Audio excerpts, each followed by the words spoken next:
Bon, bonjour tout le monde.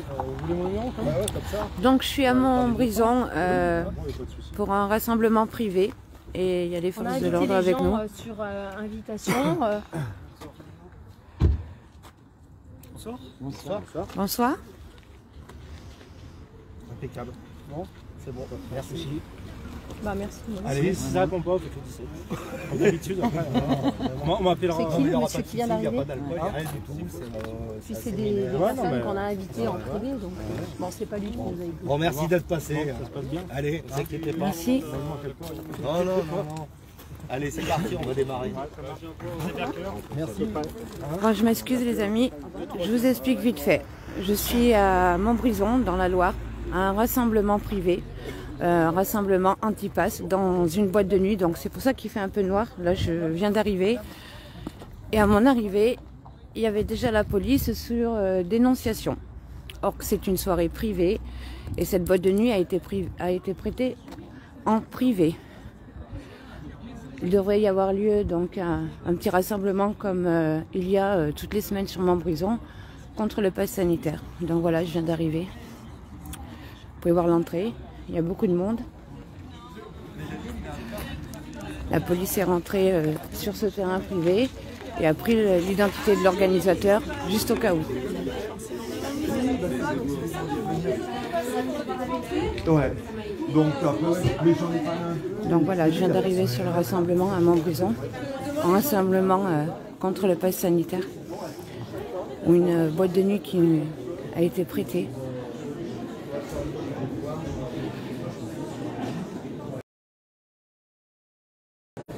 Comme vous pouvez voir, il y a beaucoup de monde.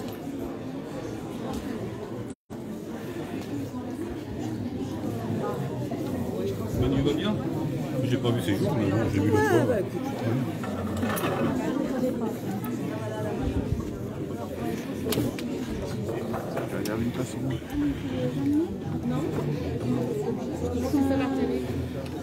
Donc nous sommes à Montbrison,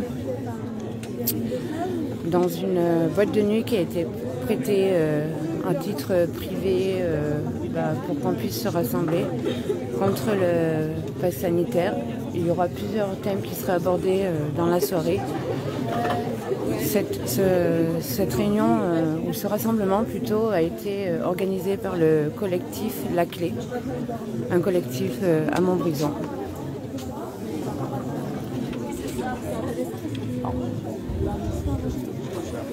Je fais vite un petit peu le tour. Vous pouvez voir, il y a beaucoup de monde. Bon, regarde, trouver ma place.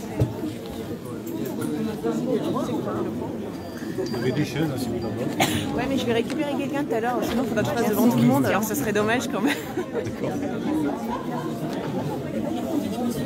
Place. C'est juste que je suis Vous pouvez voir que ça a attiré beaucoup de gens.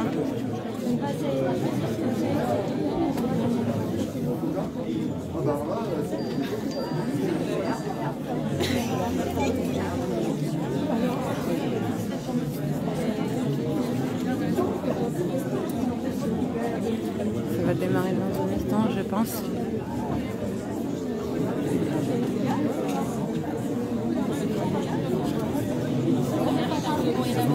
Je vous fais faire un petit état des lieux.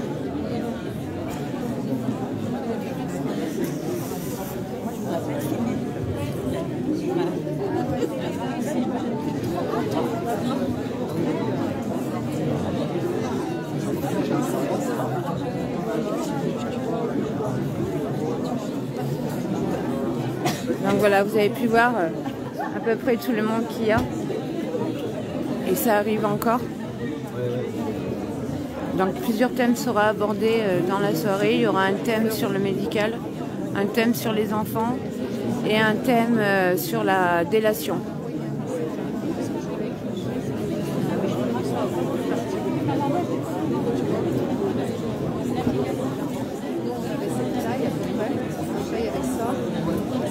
Je vais essayer de vous montrer tout le monde qu'il peut y avoir. Non, peut-être la semaine prochaine.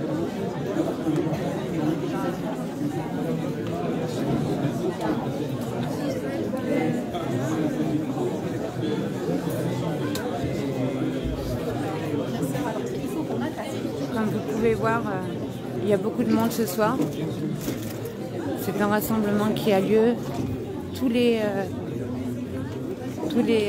jeudis soirs, exceptionnellement cette semaine parce que il commence à faire froid, donc on leur a prêté une boîte de nuit en l'occurrence qui sert de salle de réunion.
Donc là vous voyez ce qu'il y a dans la salle, mais bon, ça arrive encore petit à petit.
Non, on regarde mieux, il y a quand même beaucoup de parents aussi.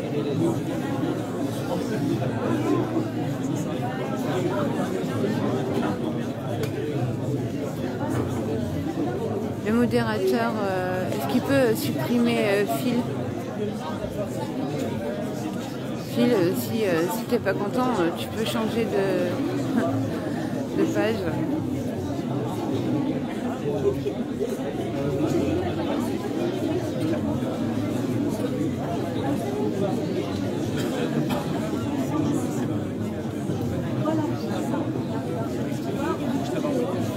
Donc comme vous pouvez voir, ça arrive encore. Je ne sais pas combien de personnes il peut y avoir, mais il y a vraiment du monde.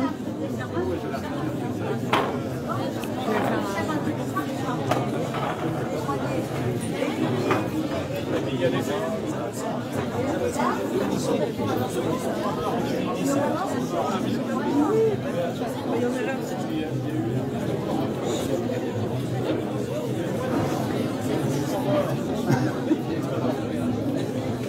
Donc ça y est, ça va commencer.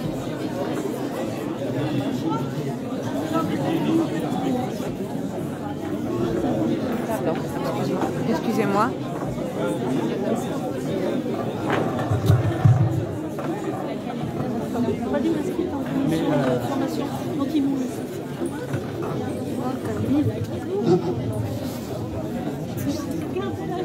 Est-ce qu'on entend suffisamment? Est-ce que c'est trop fort?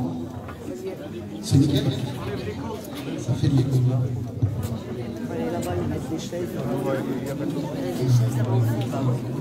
Là, c'est un peu mieux, je crois. Ouais. Bonsoir à tous. Merci d'être présents pour ce 7e rassemblement du CLE. Alors, Merci pour voilà, d'avoir changé de date, changé de lieu. Ça va être plus agréable pour la suite et la saison.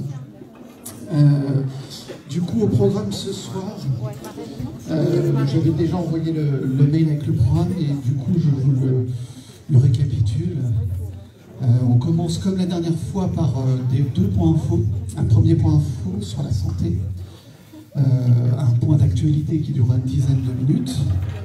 Il y aura un deuxième point d'actualité sur les enfants, notamment sur les tensions, les pressions vaccinales, la discrimination et les violations que ça peut induire dans les établissements. Et ça nous fera une transition en fait sur le thème central de la soirée qui va être « Surveillons-nous les uns les autres ». Donc Philippe va nous lire un texte de Guillaume Zambrano, qui est un professeur de droit, qui souligne en fait un glissement juridique qui fait que des citoyens vont se... Un petit peu fort.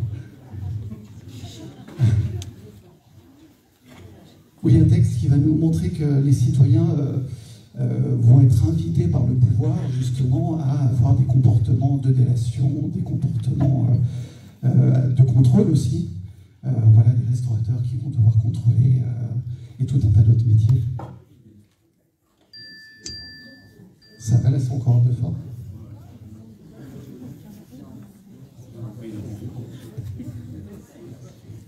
Là. Ah, ça laisse pas, et là, volume. Bon, bah, je vais parler un peu moins fort. Donc justement, sur ce thème, surveillons-nous les uns les autres, on va vous faire participer comme la dernière fois, justement, pour vous savoir ce que vous en pensez, qu'est-ce que ça vous évoque. Sans micro ?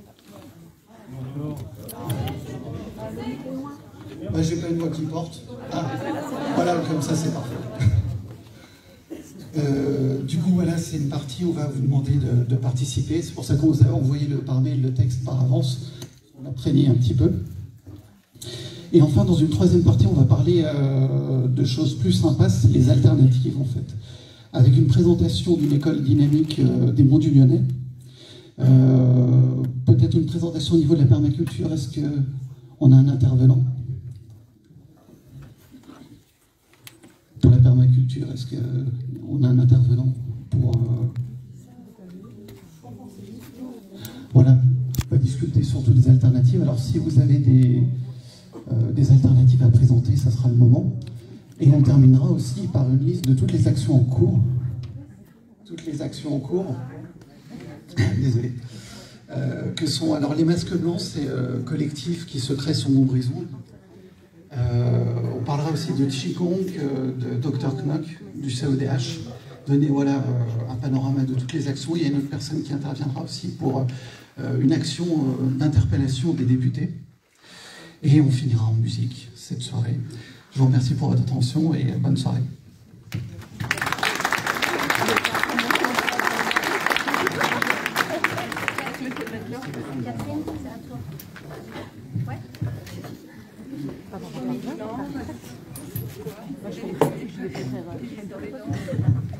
Bonsoir, donc moi je fais la partie pas sympathique, puisqu'on m'a demandé de parler des effets secondaires des vaccins et des soignants. Mais je voulais déjà commencer par une information qui vient de tomber aujourd'hui, où il y a un cluster dans un EHPAD dans la Sarthe, avec les résidents vaccinés, le personnel vacciné, donc a priori apporté par un animateur double vacciné aussi. 3 décès, et la réponse du directeur de l'ARS, si on avait fait la 3e dose, ça ne serait pas passé comme ça. Voilà, enfin, il n'y a rien à rajouter, on continue. Moi je crois qu'aujourd'hui il faut s'asseoir, et puis regarder, et attendre, voir jusqu'à quel point ils vont aller dans la démesure. Voilà, enfin, moi c'est un peu aujourd'hui ce que je pense. Après, je vais parler brièvement des soignants. Déjà, les soignants manquaient, les lits manquaient avant cette crise du Covid. Les lits ont continué à fermer. Les soignants ne sont plus autorisés à exercer aujourd'hui. Je pense qu'il y a aussi 40% des soignants qui se sont fait vacciner contraints et que dès qu'ils pourront, ils vont partir. Mais pas de problème, on reste toujours dans la démesure. Voilà, on s'assoit et on regarde. Alors les effets secondaires, je me suis dit, qu'est-ce que je fais comme liste? Je devrais peut-être parler de ce qui n'est pas dû au vaccin. Alors toutes les pathologies en HIT, méningite, thyroïdite, péricardite, myocardite, hépatite, gastrite, duodénite, néphrite, voilà, enfin, tout ce que vous trouvez en HIT, et vascularite évidemment, qui bouge petit à petit plein de vaisseaux. Les AVC, les hémorragies cérébrales, les paralysies faciales, les pertes de la vue, les pertes de l'audition, les gens qui décèdent quelques jours après le vaccin d'une bactérie ou d'un virus, ça aussi c'est une nouveauté en médecine, je ne connaissais pas mais c'est nouveau. C'est l'AVC ça, l'hémiplégie, c'est des conséquences de l'AVC. Et la dernière chose qui vient d'apparaître là il y a quelques semaines, ce sont des infirmières de neurologie à Angers qui ont constaté 30 cas de SLA. La SLA, c'est la maladie de Charcot. C'est cette paralysie progressive qui emmène les gens, souvent jeunes, entre 3 et 5 ans. Voilà. D'habitude, ils en ont 1 ou 2 tous les 6 mois. Et là, ils en avaient 30 cet été. Et je pense que j'oublie, oui, la réactivation des cancers, des maladies auto-immunes. C'est pour ça, la liste, elle est tellement immense que vous allez tous y rajouter quelque chose, parce que les zonas, les réactivations de mononucléose, d'herpès, de zona. Et je me suis dit que j'allais m'arrêter là-dessus, parce que c'est bon, j'ai bien plombé l'ambiance. Et je voudrais basculer sur autre chose d'un peu plus positif. C'est comment aller bien, comment booster son immunité. Déjà, en se sentant moralement bien. Je pense que c'est un petit peu difficile aujourd'hui, mais peut-être que vous, ici, vous avez une autre philosophie de vie et vous arriverez à passer un bon hiver, être en forme physiquement, faire de l'activité, utiliser aussi toutes ces médecines alternatives que moi j'utilise depuis 30 ans, l'homéopathie, la phytothérapie, voilà, on peut donner des traitements préventifs en homéopathie, même si l'homéopathie est plus remboursée aujourd'hui. Merci Monsieur Macron, ça aussi c'est grâce à lui. Phytothérapie, la gémothérapie, enfin il y a plein de choses, la vitamine D, le zinc. Je pense que là aussi, si vous êtes là aujourd'hui, c'est parce que vous aussi, vous avez une vision différente. Et dans la deuxième partie, on va parler d'une vision différente du monde. Moi, j'ai une formation en hypnose et la première question que je pose à mes patients quand ils viennent, c'est quel est votre objectif? Qu'attendez-vous de cette séance et des séances qui auront lieu après? Voilà, se fixer un objectif. Et aujourd'hui, moi, je pense que c'est essentiel que l'on se fixe un objectif. Parce que tourner en rond, en se disant « le monde est malade, c'est fou, on n'y arrivera pas, c'est pas comme ça que ça va nous faire avancer ». Il faut comme... la dernière fois, on avait parlé de Philippe Guillemant qui expliquait qu'on avait plusieurs futurs possibles. Et aujourd'hui, je pense que moi et vous, tous ensemble, il faut qu'on détermine vers quel futur on va aller, qu'on commence à le créer aujourd'hui dans le présent pour qu'il existe demain. Et si des groupes se forment après cette réunion, eh bien moi je serais ravie de participer à un groupe de voir la médecine autrement, soigner autrement, une médecine alternative, parler d'acupuncture, de qigong, de biodynamie, de plein de choses comme ça. Et d'autres personnes vont pouvoir parler peut-être de culture bio, de choses, d'enseignements différents. Voilà, aujourd'hui, j'aimerais qu'on réfléchisse vers quel meilleur futur on veut aller et comment on va le construire. Voilà, je vous remercie.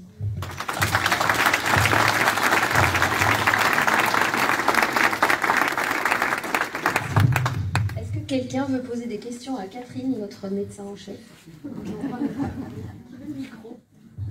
Vous avez envie de rebondir sur les effets secondaires, sur les... Moi, j'ai une question à poser par rapport aux enfants qui doivent, soi-disant, être vaccinés maintenant. On descend de plus en plus l'âge de la vaccination pour les enfants. Est-ce que pour les enfants, visiblement, c'est beaucoup plus grave, enfin, c'est plus rapide pour eux, je crois, les problèmes, maladies et autres. Je pense qu'au départ, on n'a pas eu trop d'effets secondaires parce qu'on a vacciné des personnes âgées qui ont un système immunitaire qui n'est pas très tonique. Aujourd'hui, bon, je pense que vous avez tous compris que c'est une information qu'on vous injecte de l'ARN messager qui va faire sécréter de la protéine spike. Aujourd'hui, on sait que la protéine spike est responsable des effets graves du Covid.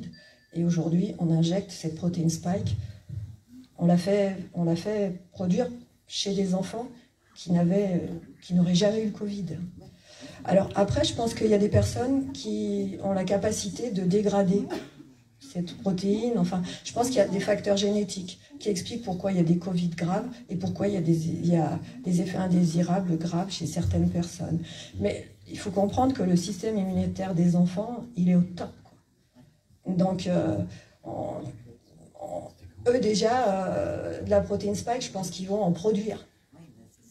Et donc, il va y avoir des réactions explosives. Et moi, j'ai 60 ans, j'ai jamais vu des crises cardiaques chez des enfants de 12 à 17 ans. Voilà. Mais que dire face à cette folie-là? Moi, j'ai une amie qui est là, elle m'a envoyé cet après-midi la réponse du sénateur, M. Tissot, là, notre sénateur de la Loire, qui dit mais moi, je vais défendre l'obligation vaccinale parce que cet été, on a rencontré des scientifiques qui nous ont expliqué que ce vaccin, il était formidable, qu'il n'y avait aucun effet secondaire. Moi, j'ai demandé son mail. Bon, déjà, on lui a envoyé la lettre du professeur Balic. Enfin, le professeur Balic a fait une lettre qu'il a envoyée à tous les sénateurs et tous les députés. Et il nous demande vraiment de la faire diffuser. Mais moi aussi, je vais lui répondre parce que je me suis rendu compte que ce monsieur était agriculteur. Moi, je suis fille de paysan. Et je vais lui expliquer que ma grande fierté, c'est mon bon sens paysan. Et qu'aujourd'hui, qu'est-ce qu'il écoute? Les médecins de terrain ou les médecins de plateau qui n'ont jamais vu un patient de leur vie qui ne soigne pas. Là, aujourd'hui, oui, je vais répondre parce que enfin, il n'y a pas de mots, quoi. On s'assoit, on regarde, quoi. Moi, j'ai eu une information comme quoi, en Allemagne, sur les autopsies qui ont été faites, c'est bien du vaccin que les gens sont morts, et non pas d'autre chose. Enfin, oui, après il y a un Américain qui... Enfin, je ne sais pas si vous avez écouté sur France Soir, c'est plus d'1 heure d'interview, qui explique qu'il n'est pas médecin, mais qu'il a repris toutes les statistiques. Et pour lui, aux États-Unis, le nombre de morts post-vaccination est entre 150 000 et 200 000. Voilà, et il explique bien qu'au départ, il n'y croyait pas. Il est double vacciné, et puis il reçoit sur sa boîte mail quelqu'un qui lui dit dans ma famille, 3 personnes viennent de décéder post-vaccin. Il dit bon, je ne réponds pas. Et puis il fait nettoyer ses moquettes, et la personne qui vient lui dit j'ai fait une crise cardiaque dans les minutes qui ont suivi l'injection. Ma femme depuis tremble, et là il se dit ben non. Et à partir de ce moment-là, il a décidé de vraiment tout reprendre, mais des chiffres officiels. Hein. Et il explique qu'il a téléphoné à beaucoup de médecins. Il leur a demandé combien ils faisaient d'habitude de déclaration. Et les médecins disent, nous, jamais. Et là, tous les médecins expliquaient qu'ils en avaient fait. Pas autant qu'ils auraient dû, parce que c'était tellement compliqué. Et puis, il commence aussi à avoir des médecins qui ont fait des autopsies et qui expliquent ça. Mais il paraît que Pfizer, dans les essais des enfants de 12 à 17 ans, je crois qu'il a eu 4 décès et les autopsies montraient quand même 3 crises cardiaques. Hein. Enfin, et ça, c'est vraiment, c'est pas du complotisme, c'est sur les sites officiels. Donc après, Pfizer a jamais dit de vacciner les femmes enceintes non plus. Hein. Et dans sa notice, il dit le contraire. Bah, oui. Alors pourquoi cette folie? Ça, moi, en tant que médecin, je comprends pas. Quoi. on est dans un monde de fous. Enfin, je ne sais pas, parce que nous, le président du Conseil de l'Ordre national a quand même dit qu'il trouvait inadmissible les soignants qui mettaient en danger leurs patients ne se faisant pas vacciner. Il a 66 ans, il faut qu'il retourne au boulot, quoi. Enfin, je sais pas, mais soignants vaccinés ou pas vaccinés, on transmet, on est porteur, on peut attraper. Donc, non mais enfin, comment on peut ne pas voir à ce point? Là, je pense que j'ai plus de réponse, moi. C'est une hypnose collective, mais alors il est très fort, celui qui mène ça, hein, parce que très fort.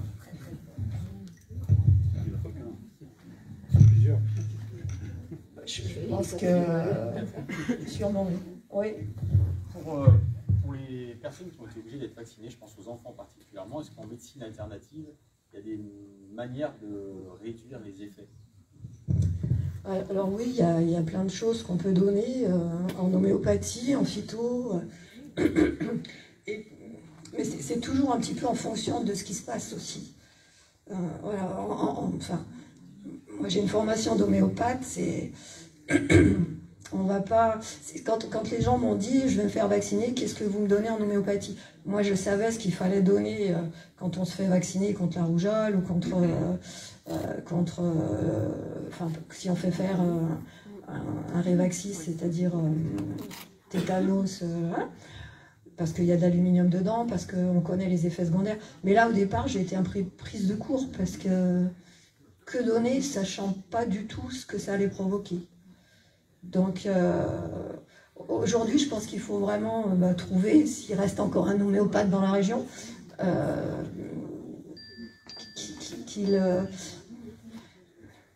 moi, je continue à dire que, quel que soit l'acte médical, enfin, la vaccination, c'est un acte médical, c'est pas une décision politique.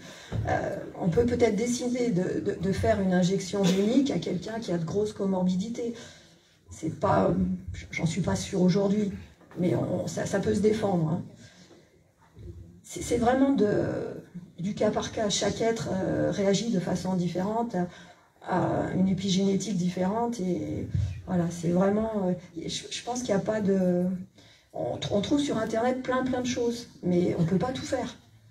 C'est vraiment trouver le thérapeute qui va réagir, quoi. Enfin, qui va adapter. Pardon. C'est pour répondre à monsieur, justement, il y a une technique qui est plus ou moins originale et je pense à laquelle on ne pense pas forcément. C'est l'hypnose de régression. Et ils peuvent retourner au moment du consentement et ils peuvent aussi atténuer les effets du vaccin. Il y a des vidéos d'une séance sur YouTube que je pourrais peut-être transmettre au collectif. Ouais, mais moi je pense que c'est chaque personne est différente. Voilà. C'est pour ça que je le transmets. Voilà, il n'y a pas de. Il n'y a pas de recette magique. Alors moi, ce que j'ai vu sur Internet, sinon, c'était les tisanes à base d'aiguilles de pain sylvestre qui contiennent de la suramine. Ouais. Et a priori, ça serait le principal entre guillemets antidote par rapport à la protéine spike. Même de la teinture mère, là. Teinture mère, oui. Et je me posais la question parce qu'on n'en trouve plus là, maintenant. Est-ce que la gémothérapie aussi, est-ce que... Il faut la faire. Alors, il faut la faire, mais c'est au printemps quand ça commence à pousser. Et quand c'est les petits pousses vertes. Mais je me posais la question si en gémothérapie, ça pouvait pas être utilisé. Et justement, on en a plein de pain sylvestre dans la région, par rapport à plein d'autres régions. Donc il suffit en gros de cueillir les aiguilles et après on peut faire justement les propres tisanes. Alors on peut les acheter par contre sur internet, c'est 42 € pour 300 grammes, donc c'est super cher. Oui, alors qu'on le trouve dans la nature. Et dans la nature on peut en trouver. Non mais là ça devient un business. Ah oui, non, c'est un vrai business. Après je crois qu'on pouvait prendre n'importe quel pain. Bah moi ce que j'ai vu c'était surtout sylvestre. Ouais. Mais bon, après l'huile essentielle de pain sylvestre, non, ça n'a rien à voir, ça marche pas du tout. Mais moi je me posais la question si le bourgeon de pain sylvestre fonctionnait pas aussi. Oui, mais je crois que c'est avec ça qu'ils font la teinture mère avec le bourgeon. Par contre, c'est vraiment oui, en principe les teintures mères ça dépend. Moi, je travaille avec des labos, et les labos ont l'air de nous dire que le bourgeon de pain sylvestre au reste été fait là. Donc, après, il y a d'autres aussi, d'autres choses, drainer le foie, enfin, en fonction de ce qui se passe. Ça pourrait être un prétexte de sortie dans la nature. Hein. Oui. Aussi. Oui. D'activité. Puis il y a des méthodes assez spécifiques pour les faire. Il ne faut pas faire bouillir parce qu'après ça peut tuer, je pense, si on monte à 90 degrés. Ça peut annihiler les propriétés justement. Donc, ouais. Mais ça on pourra juste en reparler. Et c'est un excellent drainant, même plein d'autres. Après, on trouve sur internet, Dr Hesch, il y a plein de médecins qui parlent de tout ça. Mais souvent, s'il y a tellement de choses, on se dit qu'est-ce que je prends quoi. On ne peut pas tout faire quoi. C'est vrai que la meilleure solution, c'est de pas faire le vaccin. Comme ça, mais bon, c'est pas évident. Hein. Moi, j'ai un mari qui va être obligé de se faire une injection. Il a eu le Covid. Il travaille à l'étranger et depuis 18 mois, on est en train de lui mettre la pression. Une dame, deux dames. Les médecins qui constatent toutes ces pathologies en HIT dont vous avez parlé, ça les mobilise pas un petit peu? Eh ben, demandez-leur. Je ne peux pas vous répondre pour eux. Oui, non, mais je comprends que vous ne puissiez pas me répondre, mais je suis étonnée, si vous voulez, de voir des médecins qui... Ça ne porte pas. Hein. Oui, devant les pathologies que vous avez citées, les maladies en HIT et tout ça, ces médecins qui voient donc une recrudescence, j'allais dire, du jour au lendemain, ils peuvent quand même faire le rapport avec le vaccin, puisque avant vaccin, ils avaient relativement peu ou moyennement, je ne sais pas, de ces pathologies, et après vaccin, ça flambe. Donc, il y a quand même une prise de conscience. C'est à vous d'être patient, à leur expliquer. Oui, mais alors, par exemple, moi, dans ma famille, j'ai une cousine, mon âge, en bonne santé, qui a eu un éclatement de la rate. Donc, le chirurgien n'a jamais vu ça. Et quand elle lui dit, ça pourrait peut-être être une conséquence du vaccin, je me suis fait vacciner il y a 10 jours. Ah ben non, pas du tout. Comment il faut amener ces gens à la réflexion? Parce que, je veux dire, ils voient ça maintenant tous les jours devant eux. Ben, je pense qu'il faut leur dire, leur redire, leur redire. Il faut informer, réinformer. Je pense qu'il n'y a que comme ça qu'il se passera quelque chose. Parce que, oui, je pense qu'ils commencent à voir, mais ils constatent. Ah ouais, bah oui, on voit ça. On voit ça. Mais je crois que c'est vraiment l'information. Et si une personne en informe 10, c'est peut-être comme ça qu'on fera bouger les choses. Sinon, bah, c'est ma technique, je m'assois, je regarde. Parce qu'il y a un moment, on est fatigué. On est vraiment fatigué.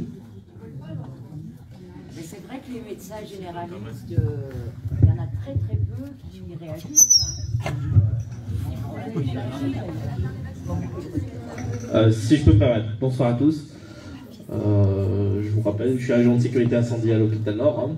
Donc moi quand j'ai eu l'entretien avec l'infectiologue, professeur Bottlever qui a eu une jolie prime, qui est passé chef de service du service infectiologie.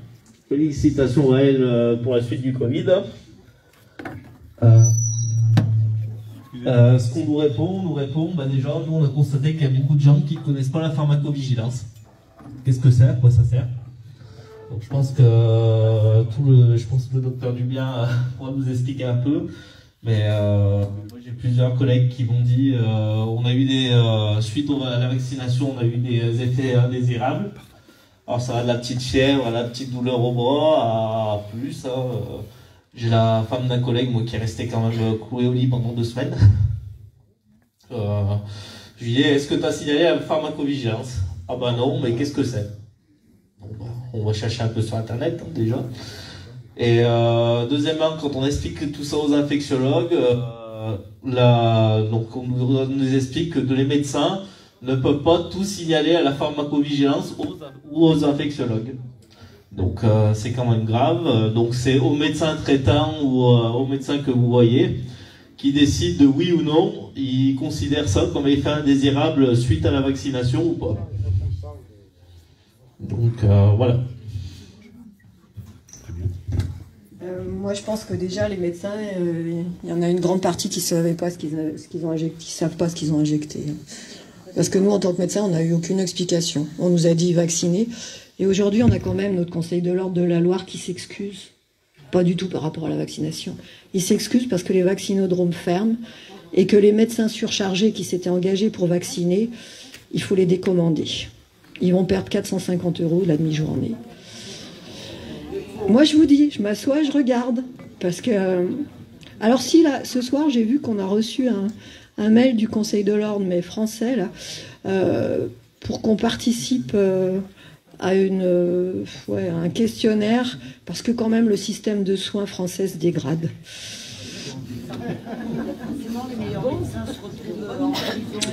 Moi, je m'assois. Cet après-midi, je l'ai passé avec mon chat sur mes genoux, et je pense que je vais continuer.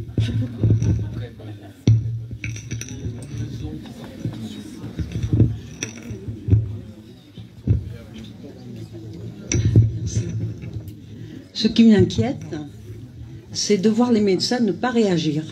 Veuillez m'excuser, mais moi je travaille dans la santé, j'ai participé à beaucoup de thèses, et quand on prête serment sur le serment d'Hippocrate, eh ben, il faudrait peut-être le respecter et ne pas penser que c'est un serment d'hypocrite. Parce qu'aujourd'hui, je suis complètement écœurée de voir que personne ne bouge dans le corps médical. Je parle des médecins. Et comme vous disiez tout à l'heure, ça vaccine sans savoir ce qu'on injecte. Je suis désolée, mais ils sont là quand même pour préserver la santé des gens, que je sache. Alors, voilà. Hein? Le problème, c'est ne pas nuire. Oui, ne pas nuire, c'est ça. Non, c'est qu'une histoire de fric, c'est tout ce que c'est. Et c'est extrêmement grave. Je pense que c'est pas nouveau, parce que depuis plusieurs années, on voyait des traitements disparaître, pas parce qu'ils étaient inefficaces, hein. Souvent ils étaient même très efficaces, pas chers, pas nocifs.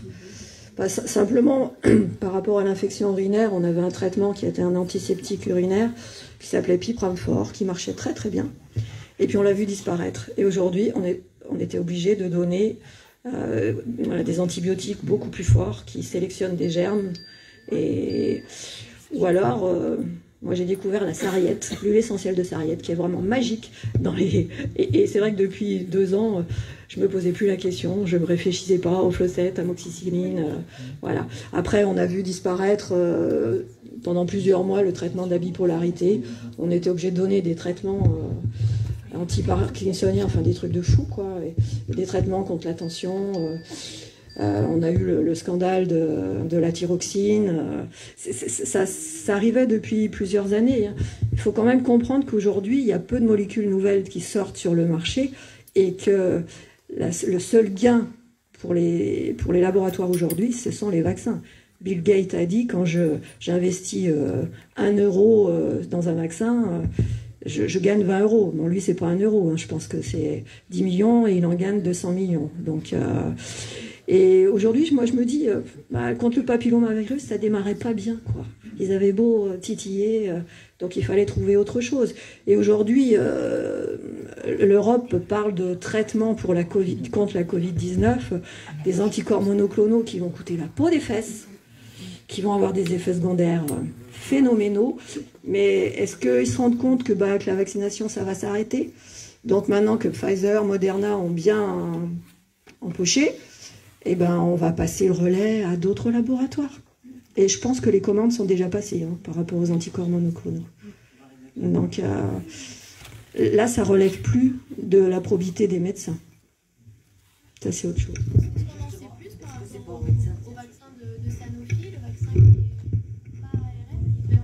Alors Sanofi, je crois qu'il a arrêté, mais Valneva à Nantes a un vaccin classique. Hein.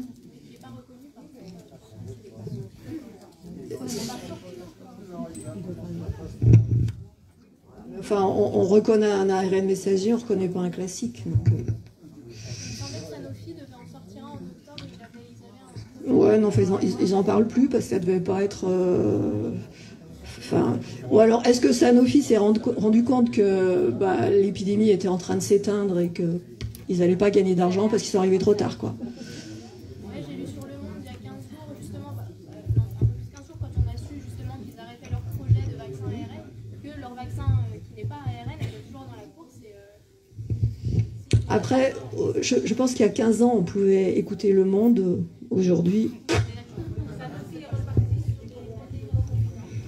Ah oui, ouais, bah c'est pas top ça non plus. Ouais. Non mais enfin il y a un moment, est-ce qu'on a besoin d'être vacciné contre tout, quoi? Ou est-ce qu'on booste son système immunitaire, hein? On va pas nous vacciner contre tout. Enfin, vous parliez du papillomavirus, pour les petits garçons, il faut les vacciner. Ils préconisent de vacciner les petits garçons. Oui, bah.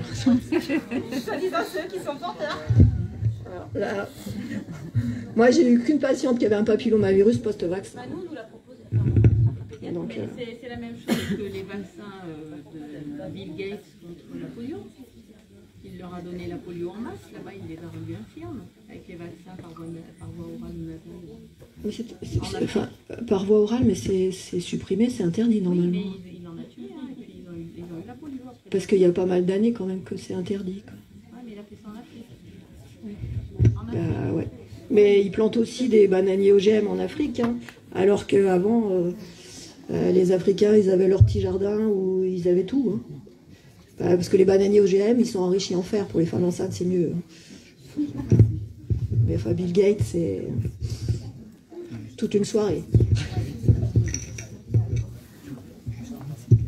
Alors, pour rebondir sur ce que tu as dit tout à l'heure par rapport à la pharmacovigilance, effectivement, c'est hyper important, même si, alors pour ceux qui ont été vaccinés ou sur quelqu'un qui a dans leur entourage, quelqu'un qui a été vacciné et qui a des effets secondaires, quels qu'ils soient, il faut vraiment le faire remonter à la pharmacovigilance.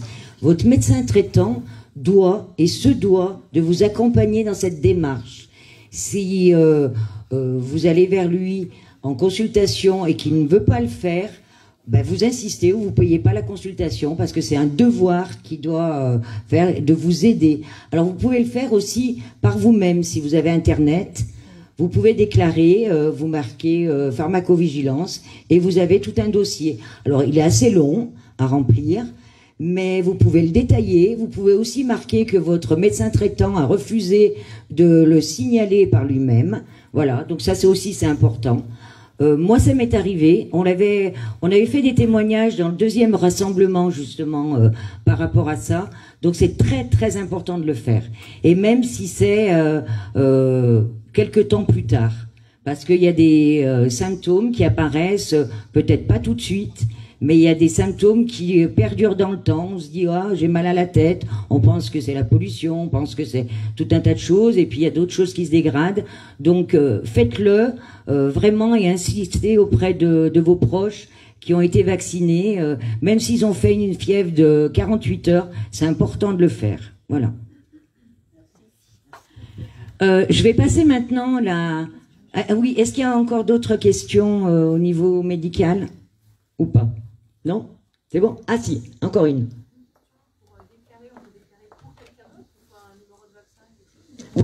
Numéro de vaccin. En fait, il faut renseigner la date, le numéro du vaccin. Ah, là, c'est... Par contre, vous pouvez les appeler. Je vous transmettrai le numéro, puisque j'ai fait un dossier, donc j'ai le numéro et je vous le communiquerai. D'accord? Il y a l'association Bon Sens aussi Oui, il y a l'association Bon Sens aussi qui fait des appels à témoignages. Donc par le site bonsens.org, vous pouvez signaler des effets secondaires. Bon, alors, on va passer, donc, si vous n'avez plus de questions, plus de remarques, plus de témoignages, c'est bon? Oui. Alors, on va passer au petit point info concernant les enfants, du coup. La rentrée scolaire, les enfants, ce qui se passe à l'école, dans les collèges, les lycées. On va peut-être commencer par l'école primaire, du coup. On a une collègue institutrice, donc, qui va venir nous expliquer comment ça s'est passé. Alors, moi, je travaille dans une école de la Plaine du Forêt. Et depuis quelques années, j'ai les élèves de maternelle, donc des petits. Et la bonne nouvelle, c'est que pour les élèves de primaire, puisqu'on a une école où il y a primaire et maternelle, enfin les élémentaires et maternelle, les enfants, les plus grands, à partir de 6 ans, ne portent plus les masques, ni en classe, ni dans la cour. Alors ils ne les avaient plus en cours dans la classe depuis le début de l'année. Et là, comme on est toujours niveau 1, eh bien, ils n'ont plus les masques dans la classe non plus, depuis lundi. Voilà, les enseignants doivent continuer, par contre, à se masquer dedans. Voilà. Et sinon, eh bien, bon, comment ça s'est passé le Covid dans l'école l'an dernier? Donc on a eu des cas, évidemment, on a eu des cas d'adultes, des cas d'enfants. Alors, au moment, là, il y a eu un moment assez critique, parce que les adultes l'ont fait un peu les uns après les autres, hein, on ne s'est pas contaminé. Par contre, à un moment, on avait une collègue, la collègue de la classe à côté qui avait le Covid. Et alors là, tous les enfants malades, beaucoup de fièvre, beaucoup de toux. On avait l'impression de baigner dans le Covid. Alors, il y a eu des tests, évidemment, réalisés à l'extérieur. Aucun cas chez les enfants. Donc, ils étaient malades, mais c'était les maladies de l'hiver, ou alors ils n'étaient pas détectés. Pas de Covid. Bon. Et puis, on a eu quelques cas isolés chez les enfants, mais... Alors, quand ils l'ont eu, souvent, c'est parce qu'ils étaient confinés à la maison avec les parents. Donc, les parents avaient le Covid. Donc, les enfants finissaient par l'avoir. Ça pouvait faire des confinements sur des semaines et des semaines. Donc, les enfants étaient absents. Et moi, j'en ai eu dans ma classe aussi. Donc, une petite fille qui était venue à l'école. Et puis, la maman vient la chercher en disant son grand-père a le Covid, donc il faut qu'on l'emmène. Et elle a été positive. Donc, heureusement, elle n'a pas été positive. On n'a pas eu les tests tout de suite. Parce que, vous savez, il fallait fermer l'école, enfin, la classe. Donc, c'est assez embêtant. Et on a réussi, avec le temps que le résultat soit donné, 7 jours, on a joué à peu près sur le truc. On a dit, bon, c'était le vendredi, on a dit, écoute, on n'a pas de cas, on ferme pas la classe. C'est passé. Il n'y a pas eu de cas. Donc, on s'est aperçu que les enfants, ils ne se contaminaient pas entre eux. Quand il y avait un cas, c'était un cas isolé. Et ils ne contaminaient pas les autres. Et quand ils l'attrapaient des parents ou des grands-parents le plus souvent. Voilà.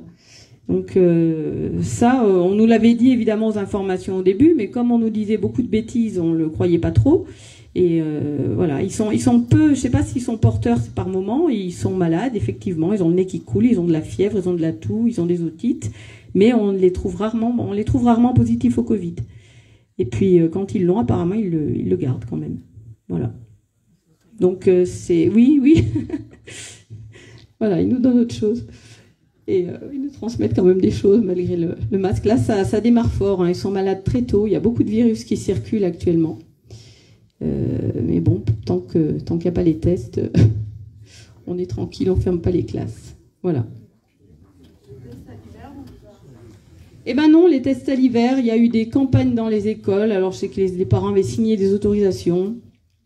Mais les écoles étaient tirées au hasard, et puis c'était dépistage massif, hein, donc ce qui est un peu idiot, parce que quand on n'a pas de symptômes, c'est peut-être pas la peine de se dépister. Bon, c'est ce que j'ai dit aux parents, j'ai dit écoutez, les tests, vous voyez bien avec votre médecin traitant, c'est lui qui juge si c'est nécessaire, et il n'y a rien qui doit se passer à l'école. Voilà. Parce que on sait pas, enfin je sais pas, c'est pas à l'école de faire des tests, quoi. C'est à voir avec le médecin. Voilà. Ça y est, ils ont posé leur masque lundi. Oui, ça c'est vraiment une bonne nouvelle. Hein. Ouais. Mais le problème, c'est que les enfants, ils sont habitués, hein, ils sont habitués à nous voir masqués. C'est terrible. On a fait une année, quand on doit faire de la phonologie, lire des histoires. Je vous dis pas les protocoles quand on se dit, bon, je vais quand même me démasquer pour lire l'histoire. Alors, 3 mètres, c'est terrible parce qu'on sait pas en même temps... la phonologie, l'articulation, quand vous entendez le son, c'est bien avec un masque, donc il faut baisser un peu le masque quand même. Et cette année, moi, j'ai résolu le problème. Je mets une visière transparente parce que je le mettais un petit peu avant, mais là, c'est insupportable, quoi. Je sais plus, à force, on ne supporte plus le masque. On se rend compte que ça sert à rien, sauf peut-être à baisser notre immunité. Bon, ça peut peut-être éviter les postillons quand on est prêt. Mais voilà, donc mais des enfants aussi qui vous disent maîtresse, tu portes mal ton masque, tu l'as dessous. Je dis j'ai besoin de respirer là, tu vois, quand il fait très chaud. Il y a encore des élèves qui veulent le porter quand même. Mais oui, parce qu'il y en a qui arrivaient, moi je les voyais arriver à 1h30 dans la cour, et puis il y en a, ils arrivent avec les parents, ils ont le masque. Je lui dis mais après enlève ton masque, et la mère me dit mais non, mais il le met, dès qu'il est dans la rue il le met. Je dis, mais il faut qu'il l'enlève, c'est pas bon de courir avec le masque quand même. Mais c'est rentré dans les habitudes et nous, on n'est plus obligé de le porter dans la cour pour le moment, heureusement, parce qu'on s'est fait quand même une année avec le masque dans la cour. Donc à la fin de la journée, on n'est pas très bien, on a mal à la tête. Il y en a qui attrapent des boutons d'herpès dessous, enfin des boutons, c'est pas sain du tout, hein, on s'en rend compte. Hein. Et les enfants, ils le mettent docilement. Alors il y en a qui l'enlevaient naturellement pour courir, et puis il y en a d'autres, ils le gardaient bien, ils étaient disciplinés. Mais je crois qu'ils étaient contents de le poser là. Hein. Il y en a, ils sont arrivés sans masque à l'école, enfin.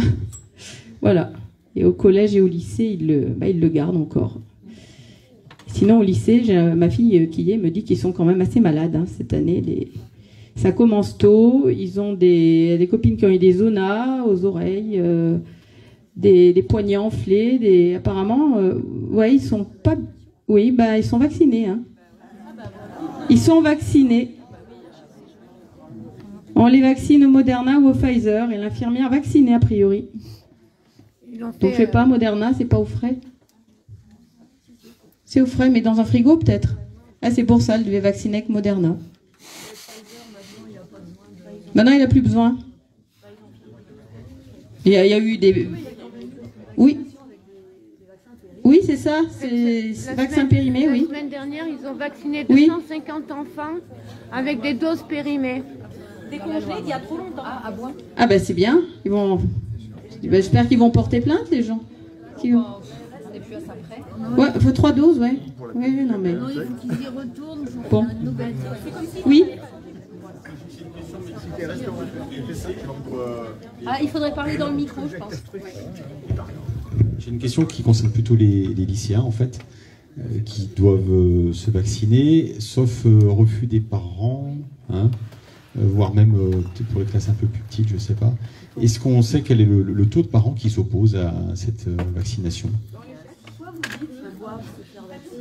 Mais il y a une incitation. Enfin, oui, non, c'est vrai. On doit pas. Enfin, on est tellement incité. Moi, j'ai des gamins qui commencent à me dire ça commence à devenir compliqué. Hein, au lycée de ma fille, qui est pas très loin, ils ont fait venir un docteur pour vacciner les enfants contre l'avis des parents. À partir du moment où l'enfant il a 16 ans, eh bien, il peut décider d'être vacciné ou pas. Oui, alors c'est ça. De lui-même. Et cette semaine, au lycée Verrières, en Forêt, ils ont vacciné des enfants sans que les parents soient au courant et sans qu'ils soient d'accord.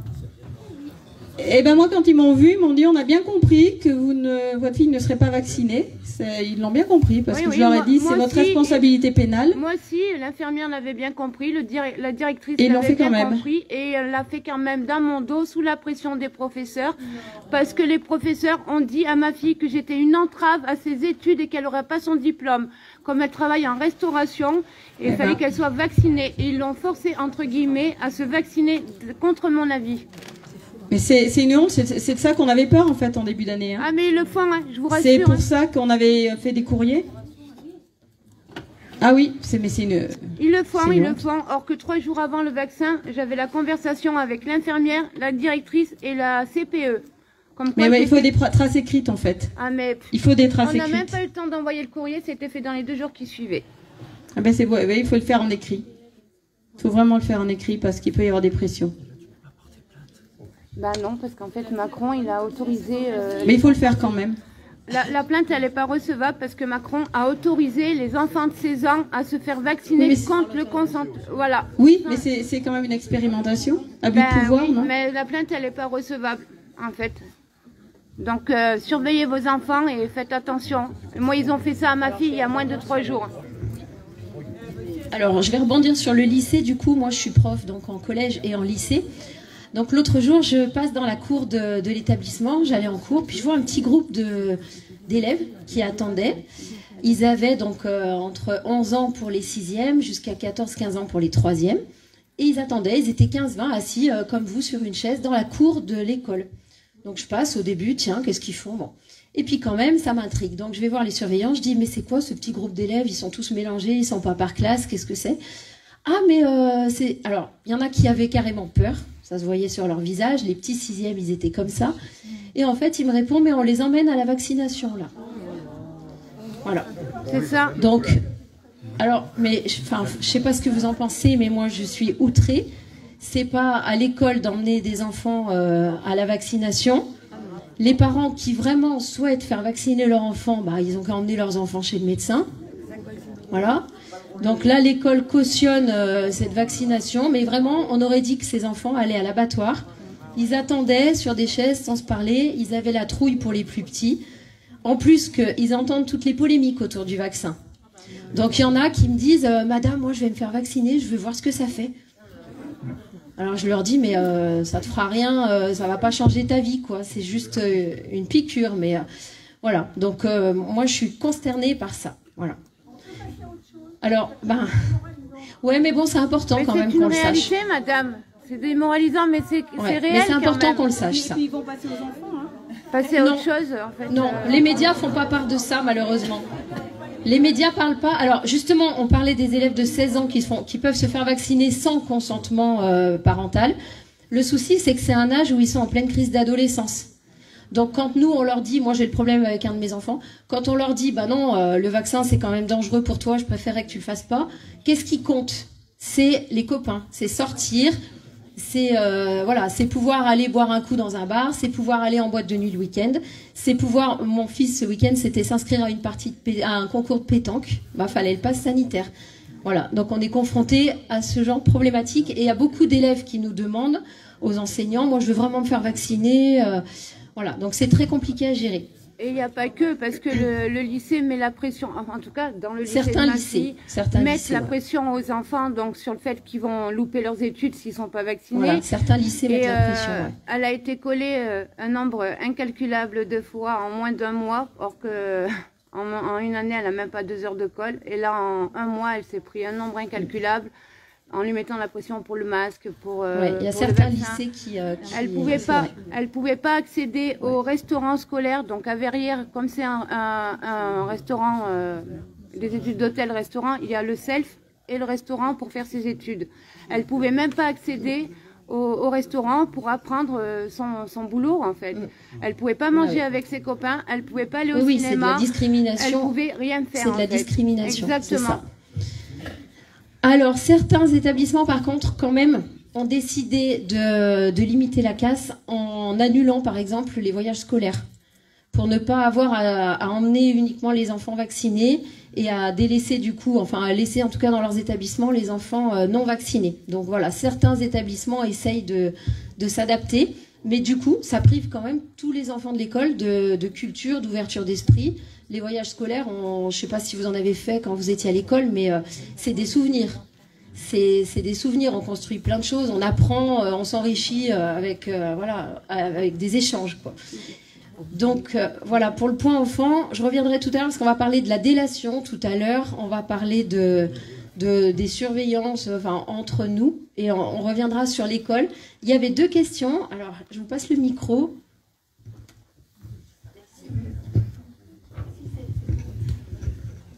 Bonsoir. Oui, c'était... Vous m'entendez? J'ai l'impression qu'il ne marche pas. Ça marche? Oui. C'était par rapport au lycée, justement.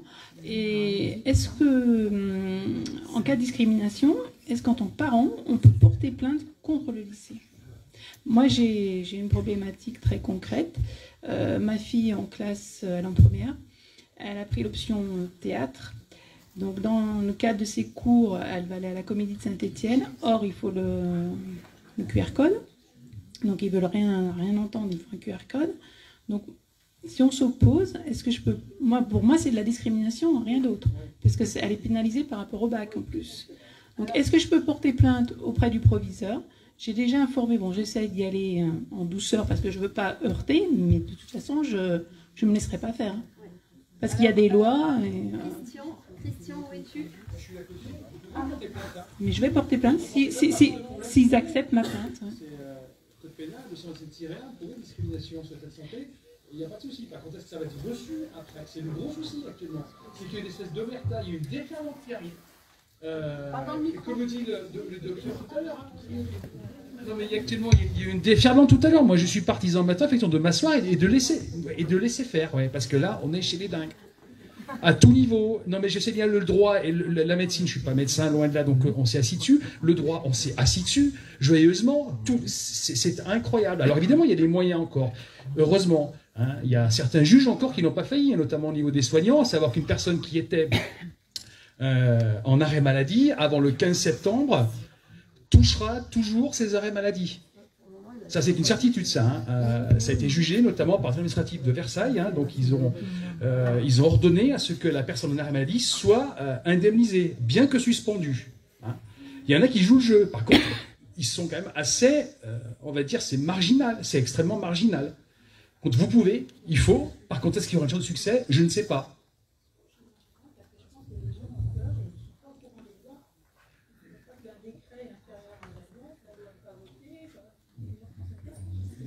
Oui, mais actuellement, si vous demandez n'importe quel... Moi, je suis quand même stupéfait aussi que les avocats ne bougent pas plus, parce que ce qu'on a appris sur les bancs de la faculté, je suis désolé, mais moi, ça dépasse l'entendement. Hein, donc, il y a beaucoup de, je sais pas, de couardisme, je sais pas, de laisser faire, je sais pas, mais moi, je suis atterré. Oui, je suis atterré hein, de ce qui se passe. Je vous encourage à porter plainte, oui. Sur ce nom de discrimination, oui. Hein, mais est-ce que ça sera reçu? Je ne sais pas. Hein, je ne sais pas. Parce que les magistrats, actuellement, donc, effectivement, certains croient dans ce discours, dans ce narratif, hein, il y adhèrent peut-être de bonne foi, d'autres voient bien qu'il y a peut-être un loup, par contre ils ont peur pour leur carrière, pour leur conscience. Je ne suis pas sûr actuellement, en France macroniste, que vous avez un juge qui se mette en travers. Moi je vous le dis carrément. Hein, donc voilà la réponse que je tenais à vous faire.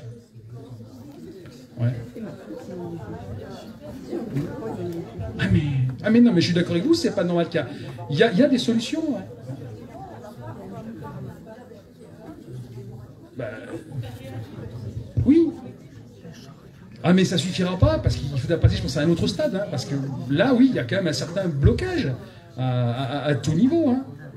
Il y a un gros blocage. La discrimination, elle est patente, la discrimination, bien évidemment qu'elle est patente. Évidemment, on ne discrimine même pas sur l'état de santé, mais sur un choix. Et on ne vous laisse pas le choix. Et on vous désactive socialement.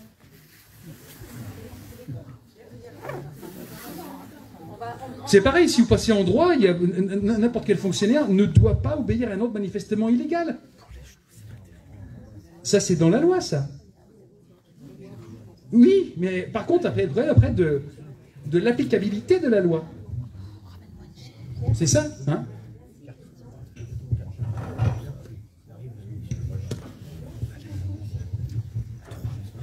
Alors, vous connaissez certainement l'image du petit colibri de Pierre Rabhi. Donc, c'est vrai que dans cette société, c'est compliqué. On se sent un peu impuissant puisqu'on est en minorité quand même à lutter contre ce gouvernement et tout ce qui nous est imposé.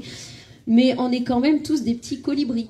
Donc, j'entendais madame qui disait « on fait rien, c'est bien beau de parler entre nous, mais rien n'avance ». Mais en fait, je pense que c'est faux parce que à nous retrouver, en fait, on éveille quand même nos consciences. On fait passer des messages à l'extérieur et toutes les petites actions qu'on fait, par exemple porter plainte, la pharmacovigilance, aller sur les sites qu'on a donnés tout à l'heure, Bon Sens, etc. C'est toutes des petites actions qui tôt ou tard vont ressortir. Donc je pense que c'est vraiment important que chacun, même si c'est vrai que des fois on a un sentiment d'impuissance, je pense qu'on l'a tous, hein, ça nous traverse, mais je pense que c'est vraiment important qu'on reste éveillé et qu'on continue à lutter. Chacun comme on peut en fait, voilà, en organisant des choses, en portant plainte quand il faut, en allant rouspéter dans les établissements scolaires ou voilà, c'est vraiment, ça paraît des petites actions comme ça individuelles, mais c'est important de les faire. Surtout laisser des traces écrites. Dès que vous subissez une injustice, comme vous madame, surtout laissez des traces écrites, des preuves comme quoi on a discriminé votre enfant. Et lettre commandée. Écrire. Pas enveloppe vide, hein. Pas dans une enveloppe, parce que ça veut dire l'enveloppe est vide. Tout à fait. Ah oui, il faut bien envoyer. Il faut écrire, il faut écrire. C'est ce qui nous semble. Et enregistrer, effectivement, avoir des preuves. Ouais. Peut-être que dans quelques années, tout ça va ressortir. Ça va, donc c'est important que chacun joue son rôle. Voilà. Ils seront jugés, effectivement. Oui. Oui, qui allait à la vaccination, ouais. Collège et lycée de mon établissement, c'est l'académie qui met en place dans tous les collèges des dates et des heures pour emmener les enfants à la vaccination. Voilà. Oui. C'est ça. C'est ça. Et après, on propose aux élèves et du coup, les parents inscrivent leurs gamins. Voilà. pour les emmener à l'abattoir, quoi. Voilà. C'est ça. Là, il faudrait des festivals, c'est pas le rôle du école. Non, ça doit se passer en dehors. Hein. L'école, elle doit être neutre. J'avais vu un lieu, c'est Pierre d'Alville, l'école. C'est ça, exactement. Ça doit être un lieu protégé. Là. Alors, il y a deux questions. Bon, moi je me rappelle quand j'étais enfant, on avait le BCG obligatoire, ça se passait à l'école. On est bien d'accord. C'était obligatoire. Ah oui, c'était à l'école. Par contre, le BCG, quand on l'a mis en route obligatoire, on l'avait essayé pendant quelques décennies. Donc on était sûr du vaccin. Et en plus, c'était la tuberculose en Namoubresse, une maladie mortelle. Là, c'est un vaccin, il est en phase 3, il est expérimental, il n'est pas si mortel que ça, et on oblige tout le monde à se faire vacciner. On oblige, le vaccin n'est pas obligatoire, les politiques n'ont pas pris de responsabilité, les laboratoires n'ont pas pris leurs responsabilités. Quand il y a quelque chose qui se passe mal, on vous dit c'est de votre faute, vous étiez volontaire. Consentement éclairé. Alors je ne sais pas si ça vous convient, mais moi je trouve c'est énorme. Ah mais c'est du jamais. Alors il y avait le monsieur et puis après madame. Je m'excuse, mais quand j'entends ça, je crois qu'il faudra revenir à la révolution pour couper des têtes. Ah ça, je crois qu'il faudra y arriver. C'est quand même désolant d'écouter tout ça. Et c'est très grave quand même à notre époque. Parce que les paroles s'envolent, mais les écrits restent, et les têtes sont coupées, il n'y a pas à y revenir.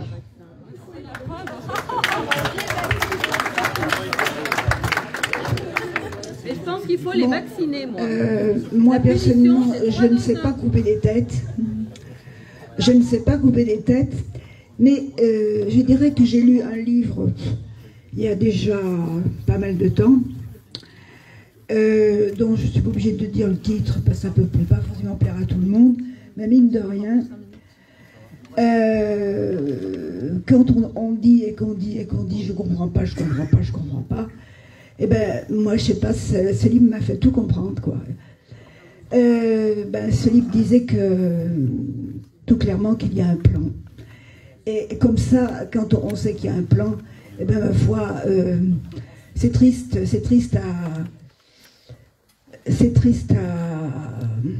à avaler. Mais le plan, je ne sais pas si un plan bien foiré, quand la douleur des familles par rapport aux enfants qui vont perdre va se transformer en colère. Là, je pense qu'aucun plan ne pourra tenir dans ces cas-là. Après, moi, je pense que couper les têtes couronnées, il faudrait simplement les vacciner. Parce que moi, je pense que M. Véran, Castex, ils ont reçu du sérum fille. Comme certains médecins l'ont fait aussi. Et je pense que les footballeurs professionnels, ils ne sont pas vaccinés. Parce qu'aucun assureur n'aurait pris le risque d'assurer quelqu'un qui est payé des millions d'euros alors qu'il se faisait injecter une thérapie expérimentale de son plein gré. Donc je pense qu'il faut quand même que les gens s'éveillent un petit peu. Oui, nous, on va être obligés d'y passer si ça se continue comme ça. Enfin, moi, je n'y passerai pas. Mais ceux d'en haut, ils ne sont pas vaccinés. Donc on ne leur coupe pas la tête. On les tient et on les vaccine. Oui, moi je les vaccinerai. On fait un mélange. Là, c'est du ARN, là. Non, de 3 doses. Ou alors on fait une dose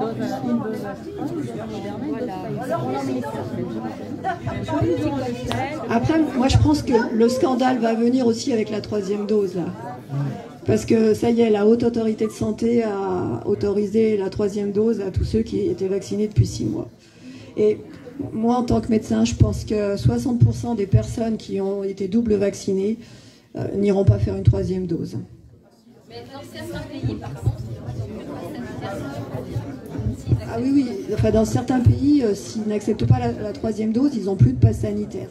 Ah oui, Israël n'est pas vacciné. Mais bon, Israël et chez les enfants, Israël aussi. Donc, Moi, j'ai une question par rapport Excusez-moi, j'ai quand même une question par rapport à ce vaccin et le comportement des gens. Parce que de ce que je m'aperçois, les gens qui se sont fait vacciner dans mon entourage, j'en ai croisé, ils me font peur, mais enfin je les ai croisés quand même. Bah oui, ils me font peur parce que leur comportement psychique est complètement changé. Donc quand j'entends que vous me dites quand ils vont perdre leur famille, leurs enfants, ils vont réagir, je crois pas. Je crois pas parce qu'ils sont déjà ailleurs.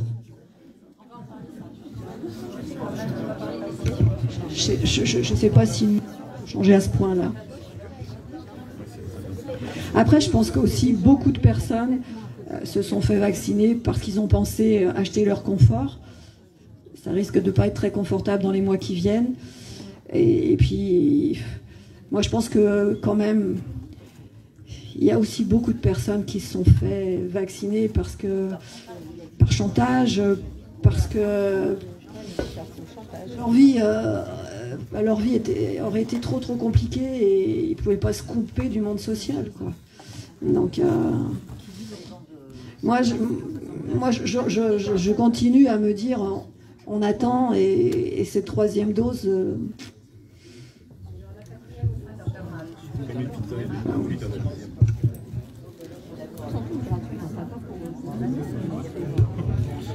Alors moi, je reviens juste sur ce que vous avez dit, justement, et notamment vous, madame. Moi, en manifestation, j'ai rencontré un médecin et il m'a tenu un peu le discours que vous avez, madame. C'est-à-dire que plus on va faire des doses, et plus on va être, entre guillemets, drogué, c'est-à-dire qu'on va se sentir bien. Enfin, moi, c'est ce qui m'a expliqué, qu'on va avoir un moment où on va être bien, voilà, comme une drogue. Exactement. Et puis après, petit à petit, on va se sentir fatigué, ça va pas bien aller. Donc, on va refaire la dose et on va se ressentir boosté. Et enfin, c'est ce que j'ai entendu en manifestation. Donc, j'aime bien... La plupart des personnes à la deuxième dose sont tellement fatiguées qu'ils ne recommenceront pas. Moi, en tant que médecin, je peux vous dire, à partir du mois de juin, j'ai plus eu de Covid, hein, à part 2 vaccinés. Mais par contre, plus de 50% des consultations, c'était les effets secondaires. Voilà. Les gens se sentent beaucoup plus fatigués, se sentent différents. Non, enfin, moi, ceux que je connais ne se feront pas faire une 3e dose. Hein. Enfin, ça m'étonnerait. Là,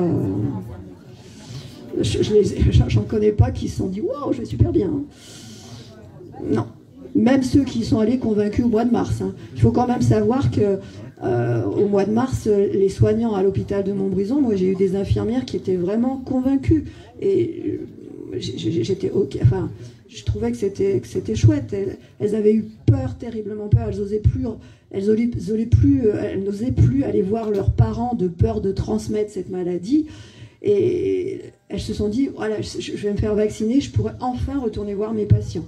Mais quand même, à la 2e dose, les soignants à l'hôpital de Montbrison faisaient la 2e dose, sachant qu'ils avaient une semaine de repos derrière, parce qu'ils savaient, à l'époque c'était AstraZeneca, qu'ils allaient être malades comme des chiens.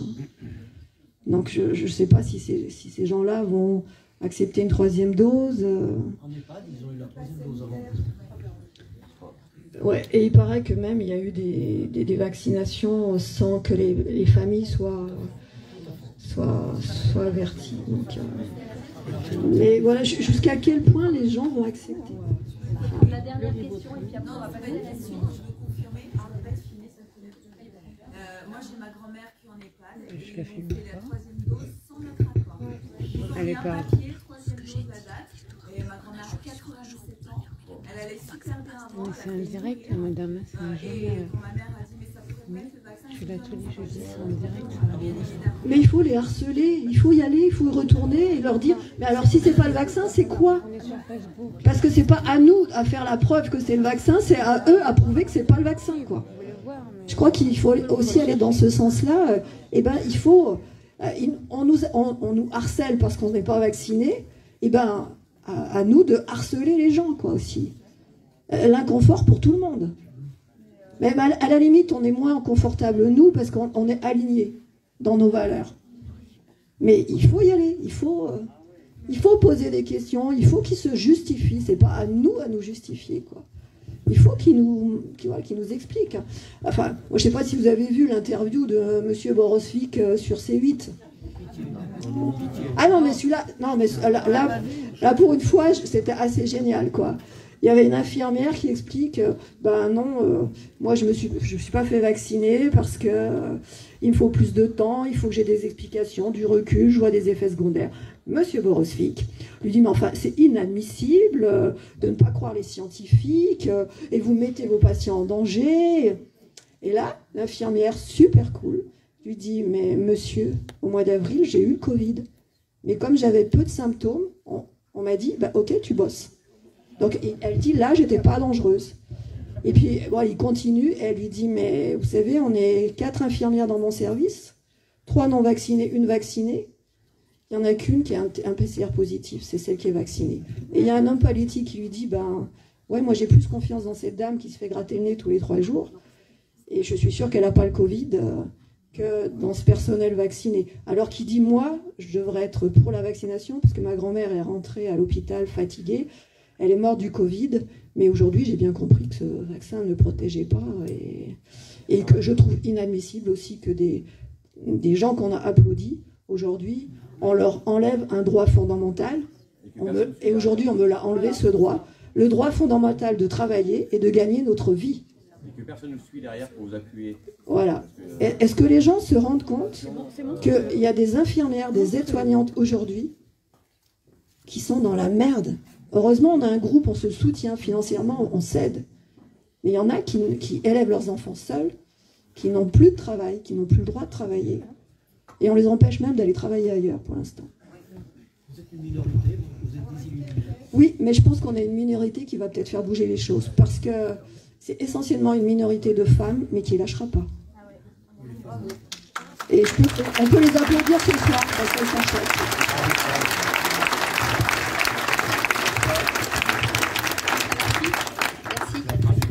Alors, on va enchaîner à... Est-ce qu'il y a une caisse pour soutenir ces... Ah, alors, est-ce qu'il y a une caisse pour soutenir les soignants? Ouais, effectivement, ça pourrait être bien de le savoir. Pour le moment, les soignantes, elles ont dit on se débrouille toutes seules. Mais je ne sais pas dans quelques temps. Voilà, chaque fois qu'il y a eu des propositions, on a dit pour le moment, on se débrouille seul. Mais... Il y a une association qui s'appelle ADPH 42, qui rassemble les soignants rouennais et stéphanois qui ont souhaité adhérer à l'association et qui sont suspendus. Et ils donnent cagnotte gentil sur Internet. Donc c'est l'association ADPH 42. Mais bon, je crois qu'il y a des femmes qui sont d'une grande valeur et qui pour l'instant... qui s'appelle ADPH 42 sur Rouen. Avec les pompiers aussi, les vendanges solidaires qui se sont faites. Donc des gens sont allés en vendange et ont laissé leur ouais, et puis enfin, il y a une jeune femme qui a commencé hier en pépinière, hein, et puis qui est partie sur autre chose, où elles vont s'inscrire en boîte d'intérim, elles gardent des enfants, cherchent des personnes âgées aussi à garder. Non, on peut les applaudir. Parce que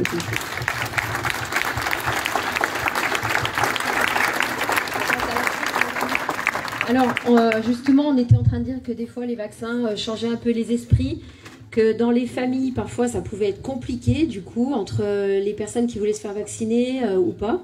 Et même avant le vaccin, en fait, ça a été compliqué dans les familles aussi, des fois, pendant les confinements. Il y a des parents, des enfants, enfin, des familles qui ont été divisées par ces sujets d'actualité. Et même entre voisins, entre collègues, etc., on a remarqué qu'il y avait beaucoup de délation, malheureusement, voilà, beaucoup de tensions. Donc on va vous proposer la lecture d'un texte et puis après une réflexion autour de ce thème-là, parce qu'on est inquiet du devenir de la société, en fait. Qu'est-ce qu'on veut comme société pour demain? Voilà, donc je vais laisser la parole à Philippe, c'est bon? Bonsoir. Alors le texte, il est de Guillaume Zambrano, qui est un professeur de droit. Donc, le pass sanitaire est un moyen extrajudiciaire de désactiver socialement les gens. Ce ne sont plus les juges, mais la population elle-même qui applique la sanction. Le pass sanitaire sort du cadre ordinaire du droit pénal. Il donne lieu à des sanctions sociales inédites qui sont mélange de privation de liberté, de stigmatisation et d'incitation à l'humiliation publique. C'est un moyen extrajudiciaire de désactiver socialement les gens, de les débrancher en quelque sorte. Et ce ne sont plus les juges, mais la population elle-même, les cafetiers, les bibliothécaires, les gardiens de musées, les employés des hôpitaux qui appliquent la sanction. Cela indique que le gouvernement est passé dans une logique de répression massive. Comme il ne peut pas mettre un juge derrière chaque citoyen, il se repose sur la population et sur des moyens automatisés pour le faire. Donc, suite à ça, c'est un texte que on a vu ensemble, mais que j'ai lu, et j'ai sorti 3 questions. La première, c'est, alors ce qui sera bien, c'est que quelqu'un ou quelqu'une veuille réagir par rapport à ça, en fait. Donc, pensez-vous que le gouvernement va réussir dans cette entreprise qui est celle de se reposer sur les gens pour qu'ils se surveillent les uns les autres? Pensez-vous qu'il pousse nos concitoyens à la dénonciation ou à la délation avec cette surveillance et ces contrôles permanents du pass sanitaire? Est-ce que vous pensez que le gouvernement enfin, va réussir à ça? S'il y a quelqu'un qui veut réagir par rapport à ça? Mais il y a plein de noms. Il y a plein... Pardon? C'est bien parti, hein? Oui, on est bien d'accord. Est-ce que quelqu'un veut réagir par rapport à ça? Oui. Bonsoir. Donc moi je suis médiathécaire pour Loire-Forêt. Je travaille pas à Montbrison mais à Saint-Just-Saint-Rambert et je suis la seule sur une équipe de 30 personnes à avoir refusé à contrôler le pass sanitaire. Donc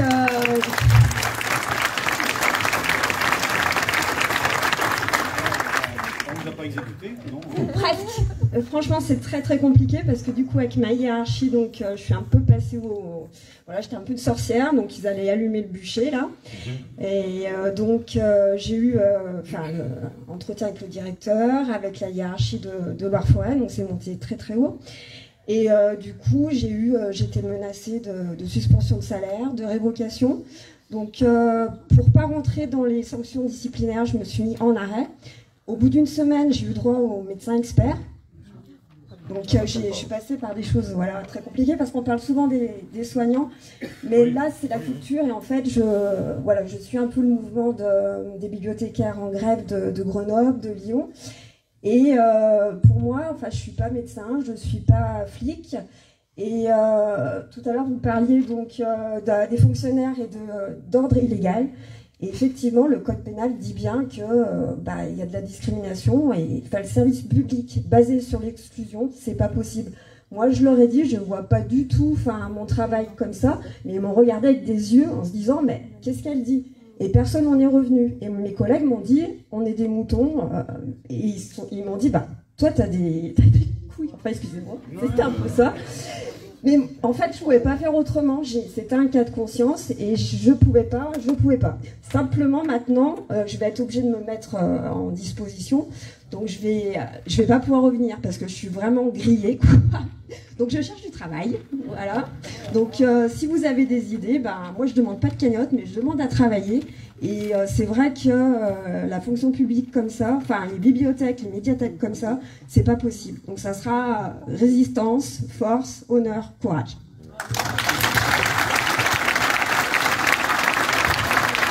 Bravo. Bon là on voit qu'avec cette demoiselle, dame, voilà, on voit que le gouvernement en fait s'en sort très bien par rapport à toi, il arrive à ses fins. Est-ce que quelqu'un d'autre veut à ce genre d'intervention? Il faudrait que ce soit la majorité qui fasse comme cette dame.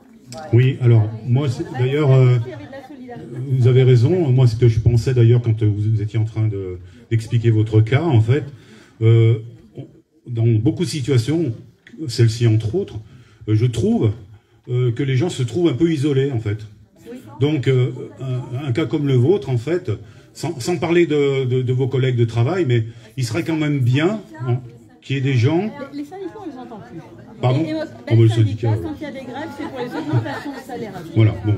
Ce qui serait bien, en fait, c'est que des cas comme le vôtre, en fait, et c'est pour ça que ce genre de soirée, par exemple, peut être intéressante pour ça, sortent de l'eau, en fait, et puis que et puis éventuellement qu'on vous aide à vous défendre, en fait, parce que toute seule, comme tout à l'heure la dame là-bas qui expliquait, en fait, est-ce qu'on peut porter plainte, etc. Quand on est seul, on est seul. Hein, je veux dire, le problème, il est là. C'est qu'à l'heure d'aujourd'hui, on est plein de petits cas particuliers, enfin de gros cas particuliers parfois, mais qui fait que si on était tous les uns avec les autres, ça serait plus la même donne. Il faudrait monter d'autres syndicats, je voilà. crois que ça commence à alors, se faire. je sais pas si on peut appeler ça un syndicat, mais au moins des actions. Alors pas forcément, parce que bon, il y a des actions qui sont plus ou moins brutes en fait, mais il y a des actions qui pourraient être entreprises, qui pourraient être entreprises en fait pour, alors pas pour forcément sauver cette dame, mais au moins pour voir qu'il y a quelque chose qui se passe, un peu comme quand on propose un pass sanitaire pour faire une brocante par exemple. Moi je trouve personnellement que c'est un petit peu abusé en extérieur de demander un pass sanitaire quand on a 50 pélos, si je peux dire, qui vont voir des trucs à la brocante. Bon, on n'est pas obligé, hein, pour une brocante, à partir de 50 personnes, on est obligé de le faire, mais à l'intérieur, à l'extérieur, on n'est pas forcément obligé. C'est voilà, c'est une décision qui est complètement stupide parfois, mais voilà. Mais si par exemple il y avait un petit comité d'accueil qui à chaque fois en fait se rendre sur ce genre de manifestation pour expliquer qu'en fait c'est pas très normal ce qui se passe, je pense qu'au bout d'un moment, avant d'organiser quelque chose, il y en a quelques-uns qui réfléchiront deux fois. Voilà. Mais bon, à l'heure d'aujourd'hui, comme rien ne se passe, ben, tout se passe. Mais les gens, on a l'impression qu'ils ont perdu leur capacité à s'indigner. C'est Stéphane Hessel qui avait écrit un petit livre, Indignez-vous, mais il n'y a pas d'indignation. On dit, mais moi, je peux rien faire. Ben, ils ne sont pas indignés. Ben, c'est ce que disait Madame tout à l'heure. À partir du moment où on est un petit peu dans une espèce d'apathie ou de léthargie, je ne vois pas pourquoi ils s'indigneraient plus maintenant qu'avant. Je veux dire, voilà, je dirais que maintenant, malheureusement... Vous savez, moi l'autre jour j'ai eu un cas par exemple avec une discussion avec quelqu'un qui est presque un ami de longue date, je dis presque un ami de longue date, vous allez comprendre pourquoi, qui a 2-3 enfants en fait, et chaque fois qu'ils sortent en fait, ils ont toute la famille en fait a le masque dans la voiture. Donc je lui ai dit mais putain, vous êtes chez vous, vous n'avez pas le masque, pourquoi vous le mettez dans la voiture? Il m'a dit ouais mais t'occupe pas. Enfin voilà, quelqu'un que je connais depuis très très longtemps, en fait, à qui on est presque brouillé. Je pense qu'il y a d'autres personnes qui, à mon avis, ont dû connaître ce genre de situation. Mais on se dit, mais qu'est-ce qui lui est arrivé, en fait? Qu'est-ce qui s'est passé chez lui? La peur. Je vois qu'ici, on est tous du même avis. Hein. Donc, il faut qu'on milite encore. Il faut qu'on milite davantage. Il faut qu'on fasse des tracts. Il faut qu'on écrive ce que ce monsieur a écrit, là. Très clairement, aller dans les animations, aller sur les marchés, aller sur les gens qui font des brocantes et évangéliser les gens, leur faire valoir que ça ne va pas dans chez eux, que cette histoire d'avoir un pass pour aller acheter une babiole sur un marché, c'est pas normal. Que aussi faire des tracts pour l'école, je pense qu'il faut qu'on écrive, il faut de l'écriture. Et il faut que ça reste. Et prendre des textes, comme vous savez, monsieur, c'est très bien, parce que j'ai des choses, d'ailleurs, je vous demanderai de me le photocopier, parce que moi, déjà, je distribue des tracts. Toute seule, j'y vais. Je vais au marché, je vais sur les parkings, et je pose mon truc à des citoyens pour essayer de les réveiller, parce que nous sommes dans une société qui n'est pas du tout réveillée. Vous avez raison. Mais encore une fois, si vous faites ça toute seule, ou à très peu de comités, si je peux dire. Il faut une brigade. Bah, une brigade. Faut surtout s'organiser dans ce genre de situation. Voilà. Bon, on n'est pas là pour ça ce soir, mais je veux dire, on a un collectif ici qui s'appelle d'ailleurs, qui est collectif, qui s'appelle le Clé. Le Clé, alors c'est plus la clé, c'est le Clé. Le Clé qui veut dire collectif, liberté, égalité, fraternité. Le but aussi, c'est pas de faire des réunions. Nous, on est là aussi pour s'absorber un petit peu. On est une sorte d'éponge, en fait, qui prenons un petit peu au comptant ce que vous nous racontez. Et au fur et à mesure des choses, on espère, on ne veut pas monter des actions violentes ni quoi que ce soit, mais... Madame, en fait, notre collectif, on fait beaucoup d'actions, donc ça nous ferait plaisir que vous veniez. On colle la nuit, hein, on part en vadrouille et on colle partout des affichettes qu'on a fait à la main, on photocopie des choses, on distribue. Donc venez avec nous, au contraire. Plus on est nombreux, plus on est puissant. Donc vraiment. Hein. Et en même temps, je me dis, il ne faut pas sous-estimer la force d'une seule personne. En fait. Non, c'est pas ça. Mais on se soutient à plusieurs, je pense. On est solidaires. Vous savez, de discuter avec les gens, même des gens de l'extérieur, ça marche. Et oui, justement. Moi, j'ai été à la manif de samedi. Vous savez, j'ai un commerce. J'ai fermé pour aller à la manif. Hein. Parce que pour moi, ce qui arrive...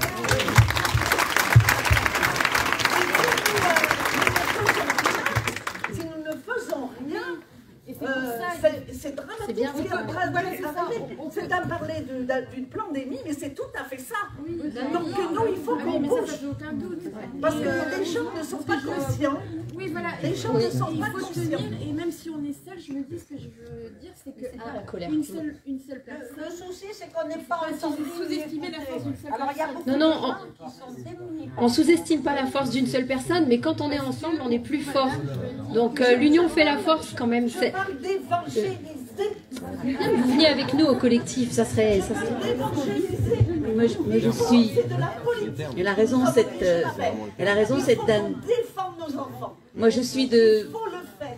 Et c'est urgent. Le 13 octobre, la vaccination obligatoire risque d'arriver.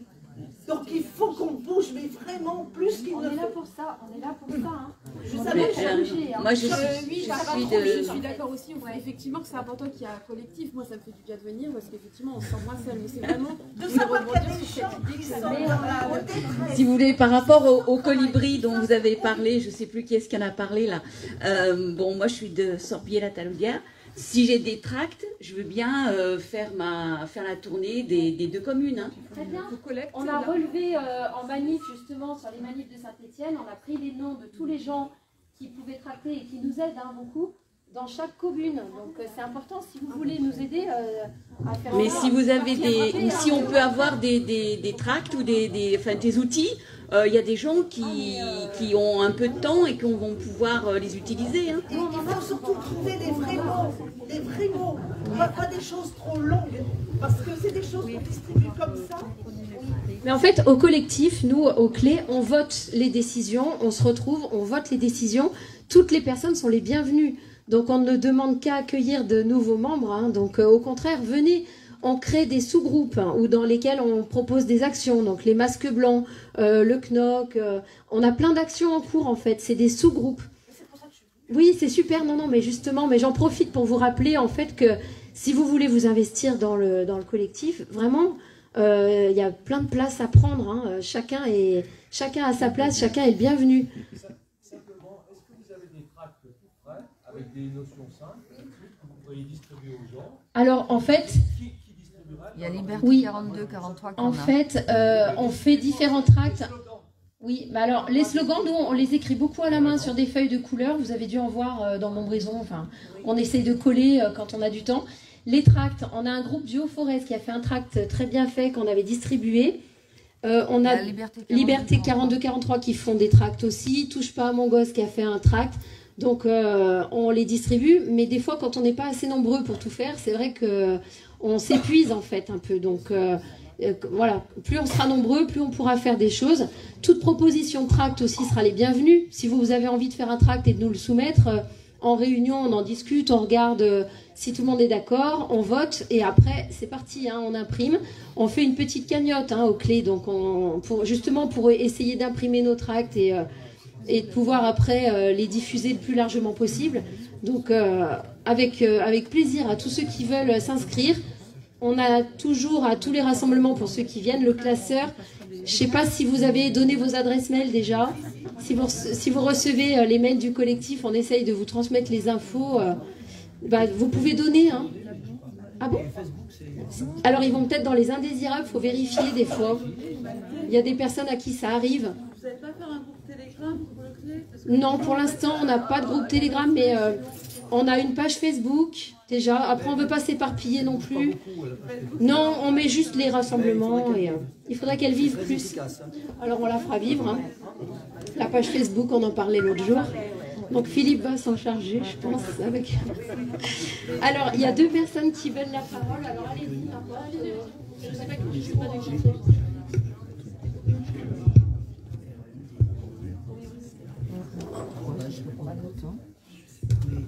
J'avais une question par rapport au tract.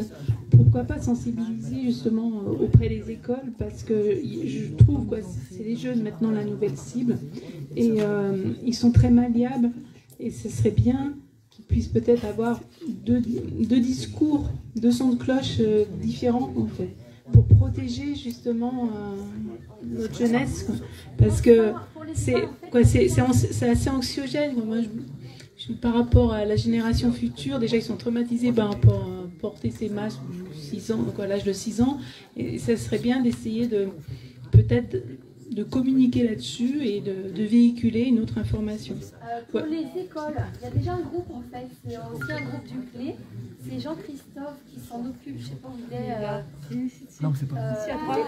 Non, c'est pas moi, c'est l'autre. Un autre. C'est toujours à Mongols. Je ne sais pas si vous avez eu une info. Donc il y a eu une réunion mercredi dernier. On n'était que 6.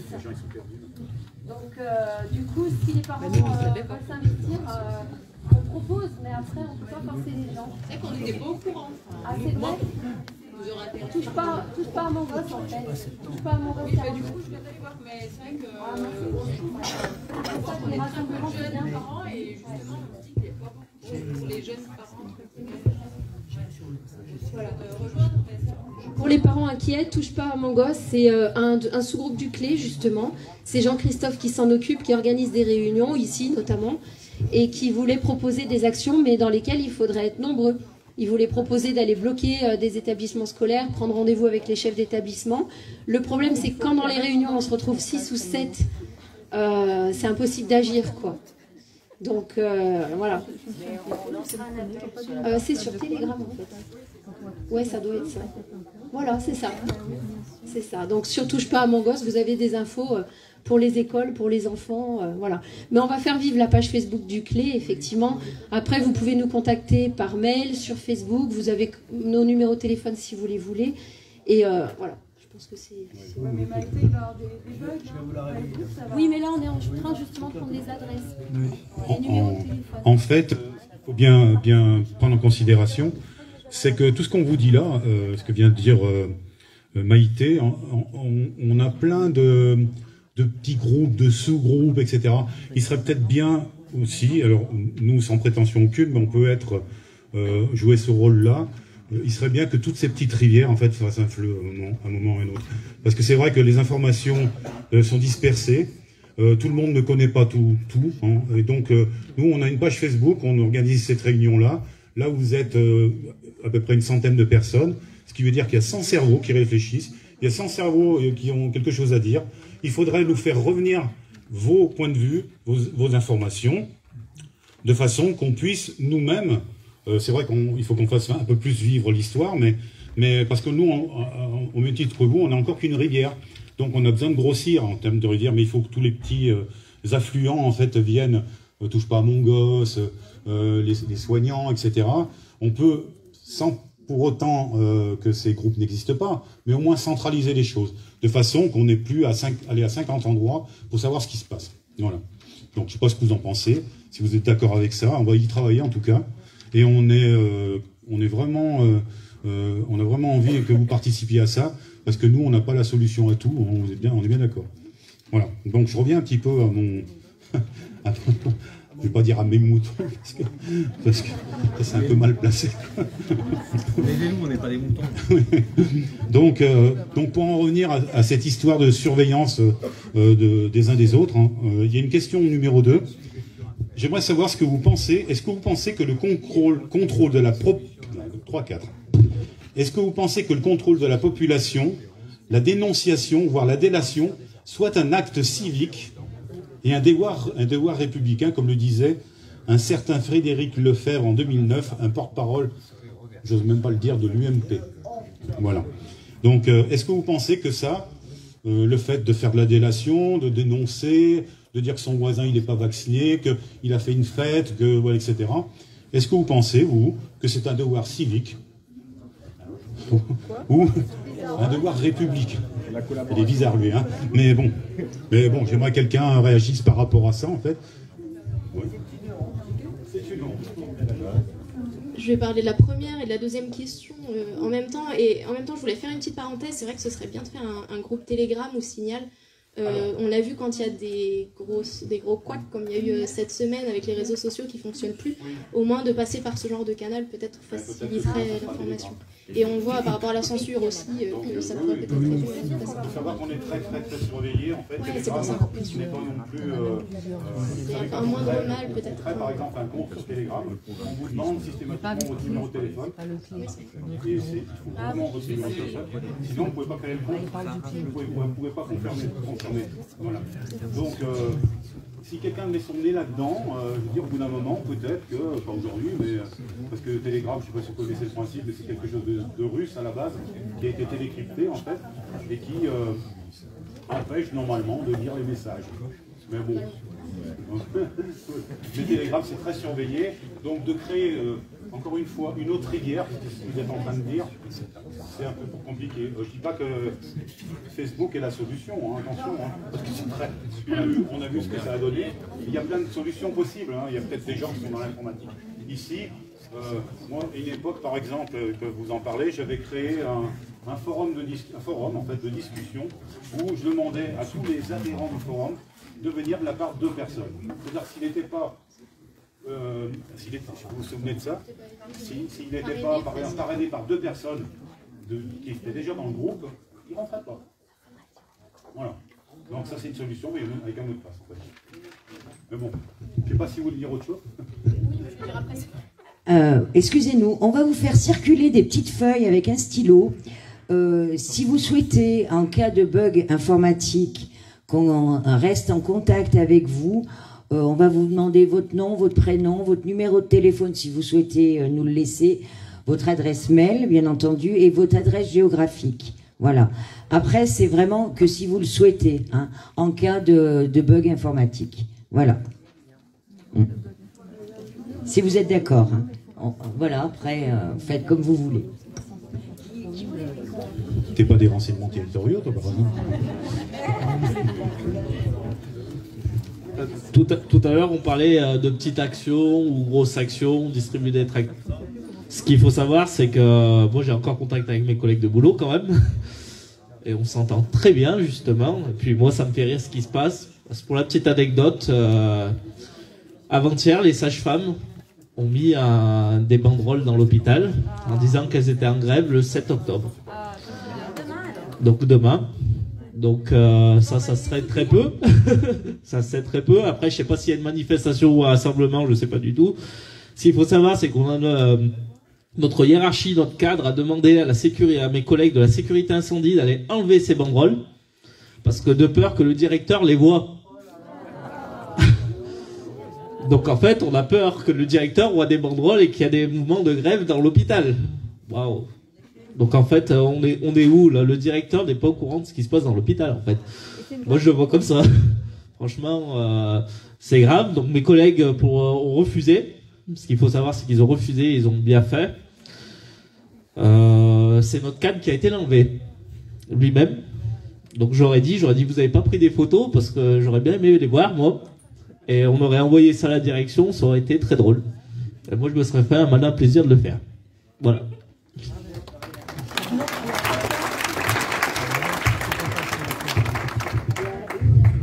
Ah pardon. Ouais, vous n'avez même pas commencé en fait. Je vous ai dit de m'en parler. Mais c'est pas grave, mais c'était très intéressant. C'est pas grave du tout. Non, je voulais répondre en même temps, donc pour revenir à ce sujet-là, en tout cas à la première et à la deuxième question. Je pense que je sais pas si ça s'est déjà fait, mais ça pourrait être très intéressant peut-être de discuter avec un sociologue ou un psychologue de justement toutes ces théories par rapport à qu'est-ce qui se passe dans un cerveau pour que des gens suivent une telle propagande. En tout cas, on a eu des exemples dans l'histoire qui ont montré, on sait comment ça fonctionne. Alors, comment ça se passe? Et nous, je pense qu'on est tous très engagés, et de par notre engagement, on a tendance à être un petit peu virulent. En tout cas, je parle pour ma part. Je pense que je ne suis pas la seule non plus. Et on est tellement... on vit le sujet, je veux dire, on vit la chose, et on le fait ressentir. Et je pense que pour notre image, c'est pas forcément très bon, parce que les gouvernements, les médias s'en servent aussi, nous font passer pour des huluberlus un petit peu fous. Bon, je commenterai pas ça, mais oui, entre autres. Et je pense que c'est très important déjà de garder son calme et de dire les choses avec beaucoup d'apaisement et surtout sans pointer du doigt les gens qui sont vaccinés ou qui adhèrent justement à ce système-là. Alors je ne sais plus qui est-ce qui, sur des réseaux sociaux, avait fait une vidéo « Comment convaincre un con ». J'avais adoré le sujet, l'intitulé était génial. Alors on est tous le con de quelqu'un, hein, ça c'est certain. Et justement, il donnait quelques anecdotes. Alors le contexte était les élections présidentielles. Donc, je ne sais pas si c'était les dernières ou les avant-dernières. Et il donnait quelques anecdotes comme ça. Pareil, il faudrait peut-être que je la retrouve pour essayer de la faire circuler. Et un des arguments était voilà, de ne pas pointer du doigt et de ne pas dire bah, vous êtes fous, non, vous avez rien compris, c'est moi qui ai compris, c'est moi qui ai la vérité. Je pense que c'est ce qui est en train de se passer aujourd'hui et utiliser cet argument ne jouerait pas en notre faveur en tout cas, et je pense que c'est quelque chose à retenir. Oui, dans le même sens de la question, effectivement, il faudrait pouvoir revoir justement ces théorèmes, ces lois justement de la sociologie qui montrent que qu'une autorité, en tout cas, qui est reconnue de tous, on se doit de la suivre, quoi. Et cette autorité nous permet de faire des choses complètement folles, même si de base on n'est pas d'accord et ça va contre nos principes. Ça pourrait être intéressant de le revoir. Et je voulais dire un dernier point que j'ai oublié dans toutes mes paroles. Je sais plus, mais ça me reviendra peut-être, c'est pas grave. En tout cas, voilà l'idée que je voulais faire.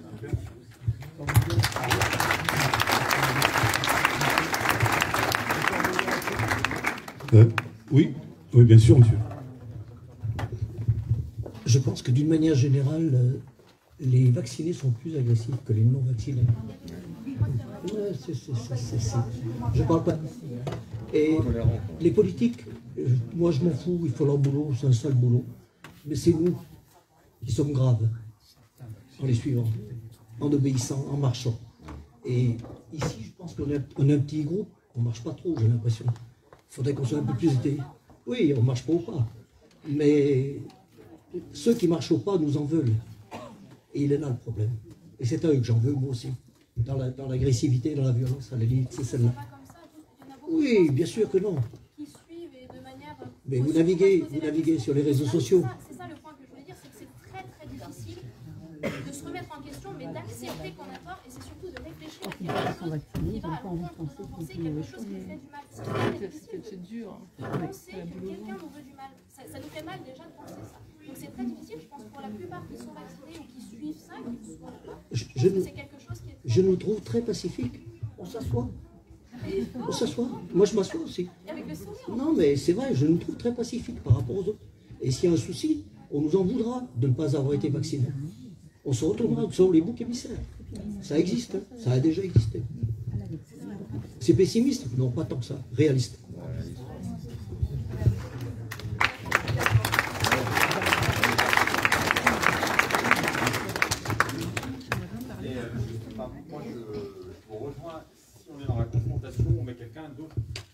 Si on est dans la confrontation, l'autre en face se met en résistance, forcément. Il s'agit d'aller déjà se mettre un peu à sa place et de l'aider à infléchir sa réflexion, mais pas dans la confrontation. En essayant de soulever les absurdités. C'est comme la politique, ça. Hein. Quand on a une idée, c'est difficile de faire changer les esprits. Donc, pardon.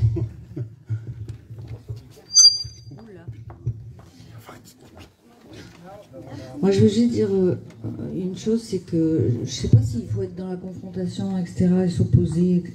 Je crois qu'il faut plutôt, personnellement, je crois qu'il faut plutôt construire autre chose, construire différent, faire des choses ensemble, et donner envie à ces gens qui sont justement, qui ne savent pas, qui suivent, qui sont moutons, donner envie de voir quelque chose qui est plus sympathique que ce qu'ils leur est proposé avec les vaccins. Ou le reste.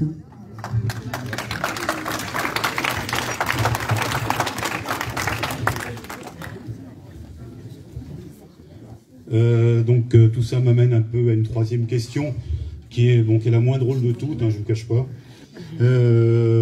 Donc lorsqu'on entend ce texte qui parle de dénonciation, de délation, de surveillance, je pense que dans l'esprit de plusieurs personnes, on peut revenir au passé Et lorsqu'on entend ce texte, pensez-vous que l'on puisse faire une étroite collaboration avec les années sombres du gouvernement de Vichy, lors de l'occupation allemande, et années durant lesquelles la délation fut massive, encouragée et même rétribuée pour certains?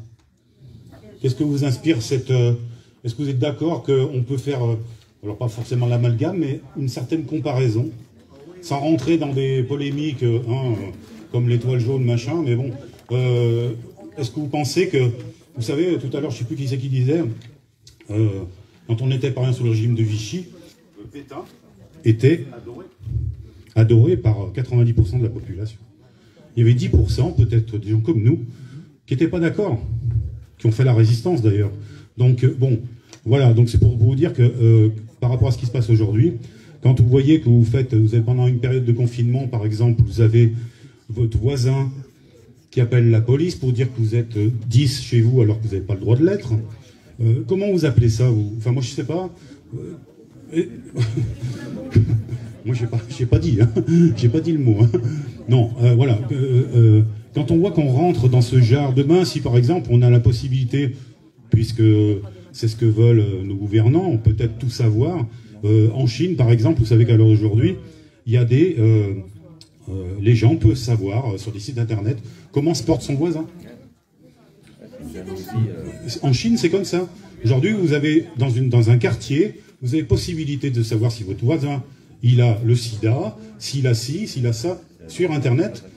C'est tout mémorisé, tout ça. Donc aujourd'hui, votre voisin n'est pas vacciné, bah, peut-être d'ici, on ne souhaite pas, hein, mais d'ici quelques mois ou années, on va voir le voisin qui va dire ben, mon voisin n'est pas vacciné, il faut faire intervenir quelqu'un. Là, par contre, on sera peut-être bien plus proche de cette période sombre de Vichy. Oui. Bah, j'ose pas trop. Oui, mais je suis d'accord.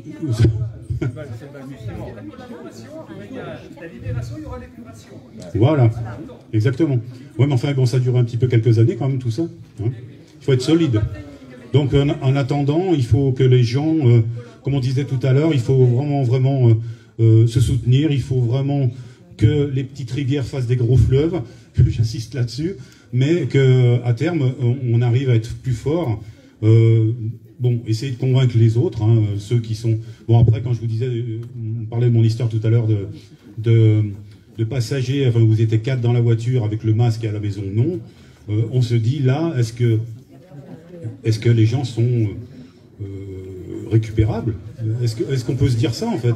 Moi, j'en doute, hein, personnellement, parce que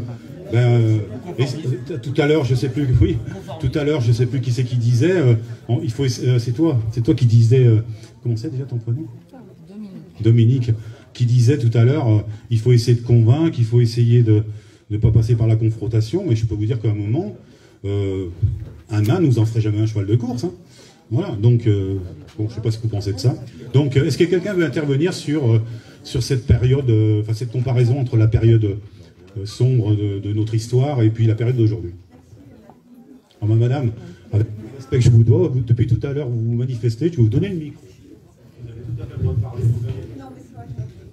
Allez-y, on a besoin de vous écouter. Simplement, je dis que ça ne sert à rien de répéter des choses qui ont été vécues, des histoires qu'on a vécues, nos parents, nos grands-parents ont vécu des tas de choses qui sont très douloureuses, bien entendu. On va pas le micro, on n'entend pas.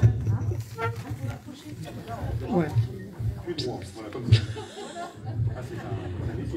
Oui, c'est un métier carrément.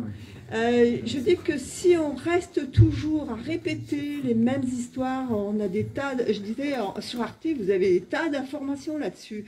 Donc, si on redit des choses qui ont déjà été dites, et très bien, hein, je ne trouve pas que ça fasse évoluer les choses. On pourrait très bien plutôt passer à des choses plus concrètes. Ce que vous dites là, madame, ça s'appelle tout simplement de la pédagogie. La pédagogie, c'est de répéter l'histoire, on nous en parle depuis qu'on est né. Donc, je veux dire aujourd'hui... Vous avez tous les deux raison.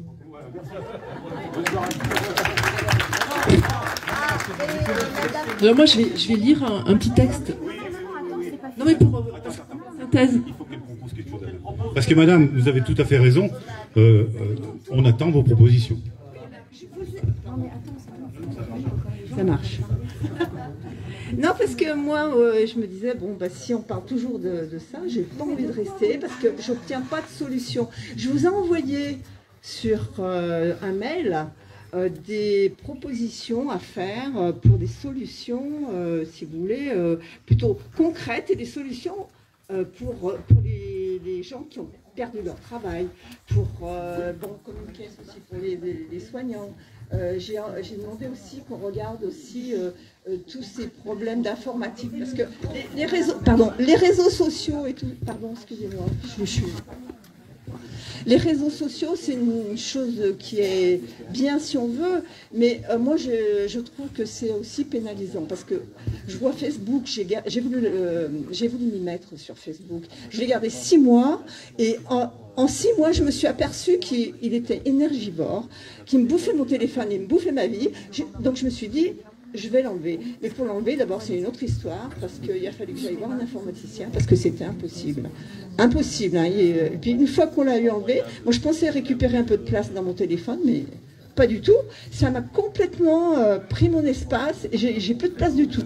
Donc, l'informaticien m'a expliqué qu'il récupérait la place que... c'est les techniciens, hein, ils savent comment ils font. Oui, enfin bref. Et donc, il y a ça, sur comment, par exemple, je ne sais plus, j'en ai dit beaucoup de choses. Hein. Je pensais... Je l'ai envoyé, là. Eh ben, j'ai laissé mon adresse mail, on m'a envoyé... Oui. Et donc j'ai répondu, j'ai mis tout un tas de propositions et on m'a dit on va aviser, on va en parler. Et puis je me rends compte qu'il n'y a pas du tout, il n'y a pas eu une seule fois où on a parlé de choses dont moi je vous avais des solutions. Alors c'est ça qui m'ennuie parce que c'est dommage, je trouve que... On est un petit peu comme le cabinet de Monsieur le Président de la République, on vous a un petit peu oublié surtout. Donc du coup on va reprendre, on va essayer de le retrouver ce mail. Mais nous on n'est pas contre ce que vous dites, hein, du tout. Après... chacun fait comme il veut, si quelqu'un veut Facebook ou pas, c'est chacun son droit en fait. Hein. Oui. Oui, non mais les réseaux sociaux aujourd'hui, on peut pas être dans le déni, c'est quelque chose qui existe. Aujourd'hui, nos gamins par exemple, ils vivent essentiellement avec ça. Hein. Vous allez leur dire quoi d'enlever Instagram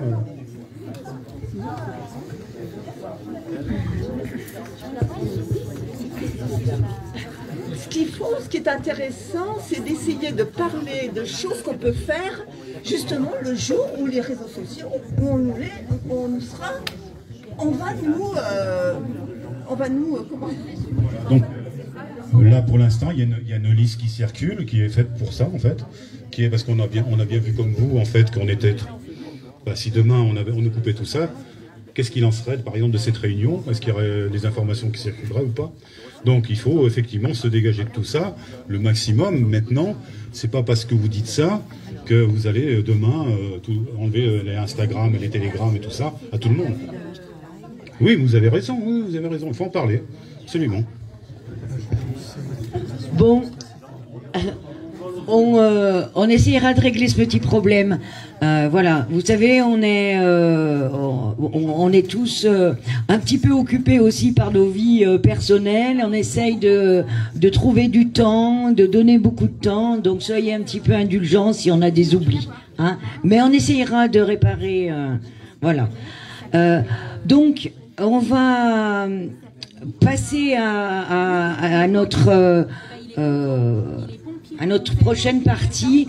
Il y a un intervenant qui veut parler de l'école, d'une école démocratique. Donc Bichette, il est là depuis le début, on l'a fait beaucoup attendre, on a beaucoup échangé, beaucoup débattu, donc on va lui laisser la parole. Merci. Je vais m'asseoir. Bonsoir. Je suis très content d'être ici déjà. Qu'est-ce que je voulais dire? Juste avant de commencer sur les écoles démocratiques, donc c'est une école alternative en fait. Je voulais juste dire que j'ai une autre casquette en fait et qui colle bien avec ce qui se passe ce soir. Je fais partie des créateurs du groupe Un Autre Monde. 1, 2, 3, 4, c'est bon.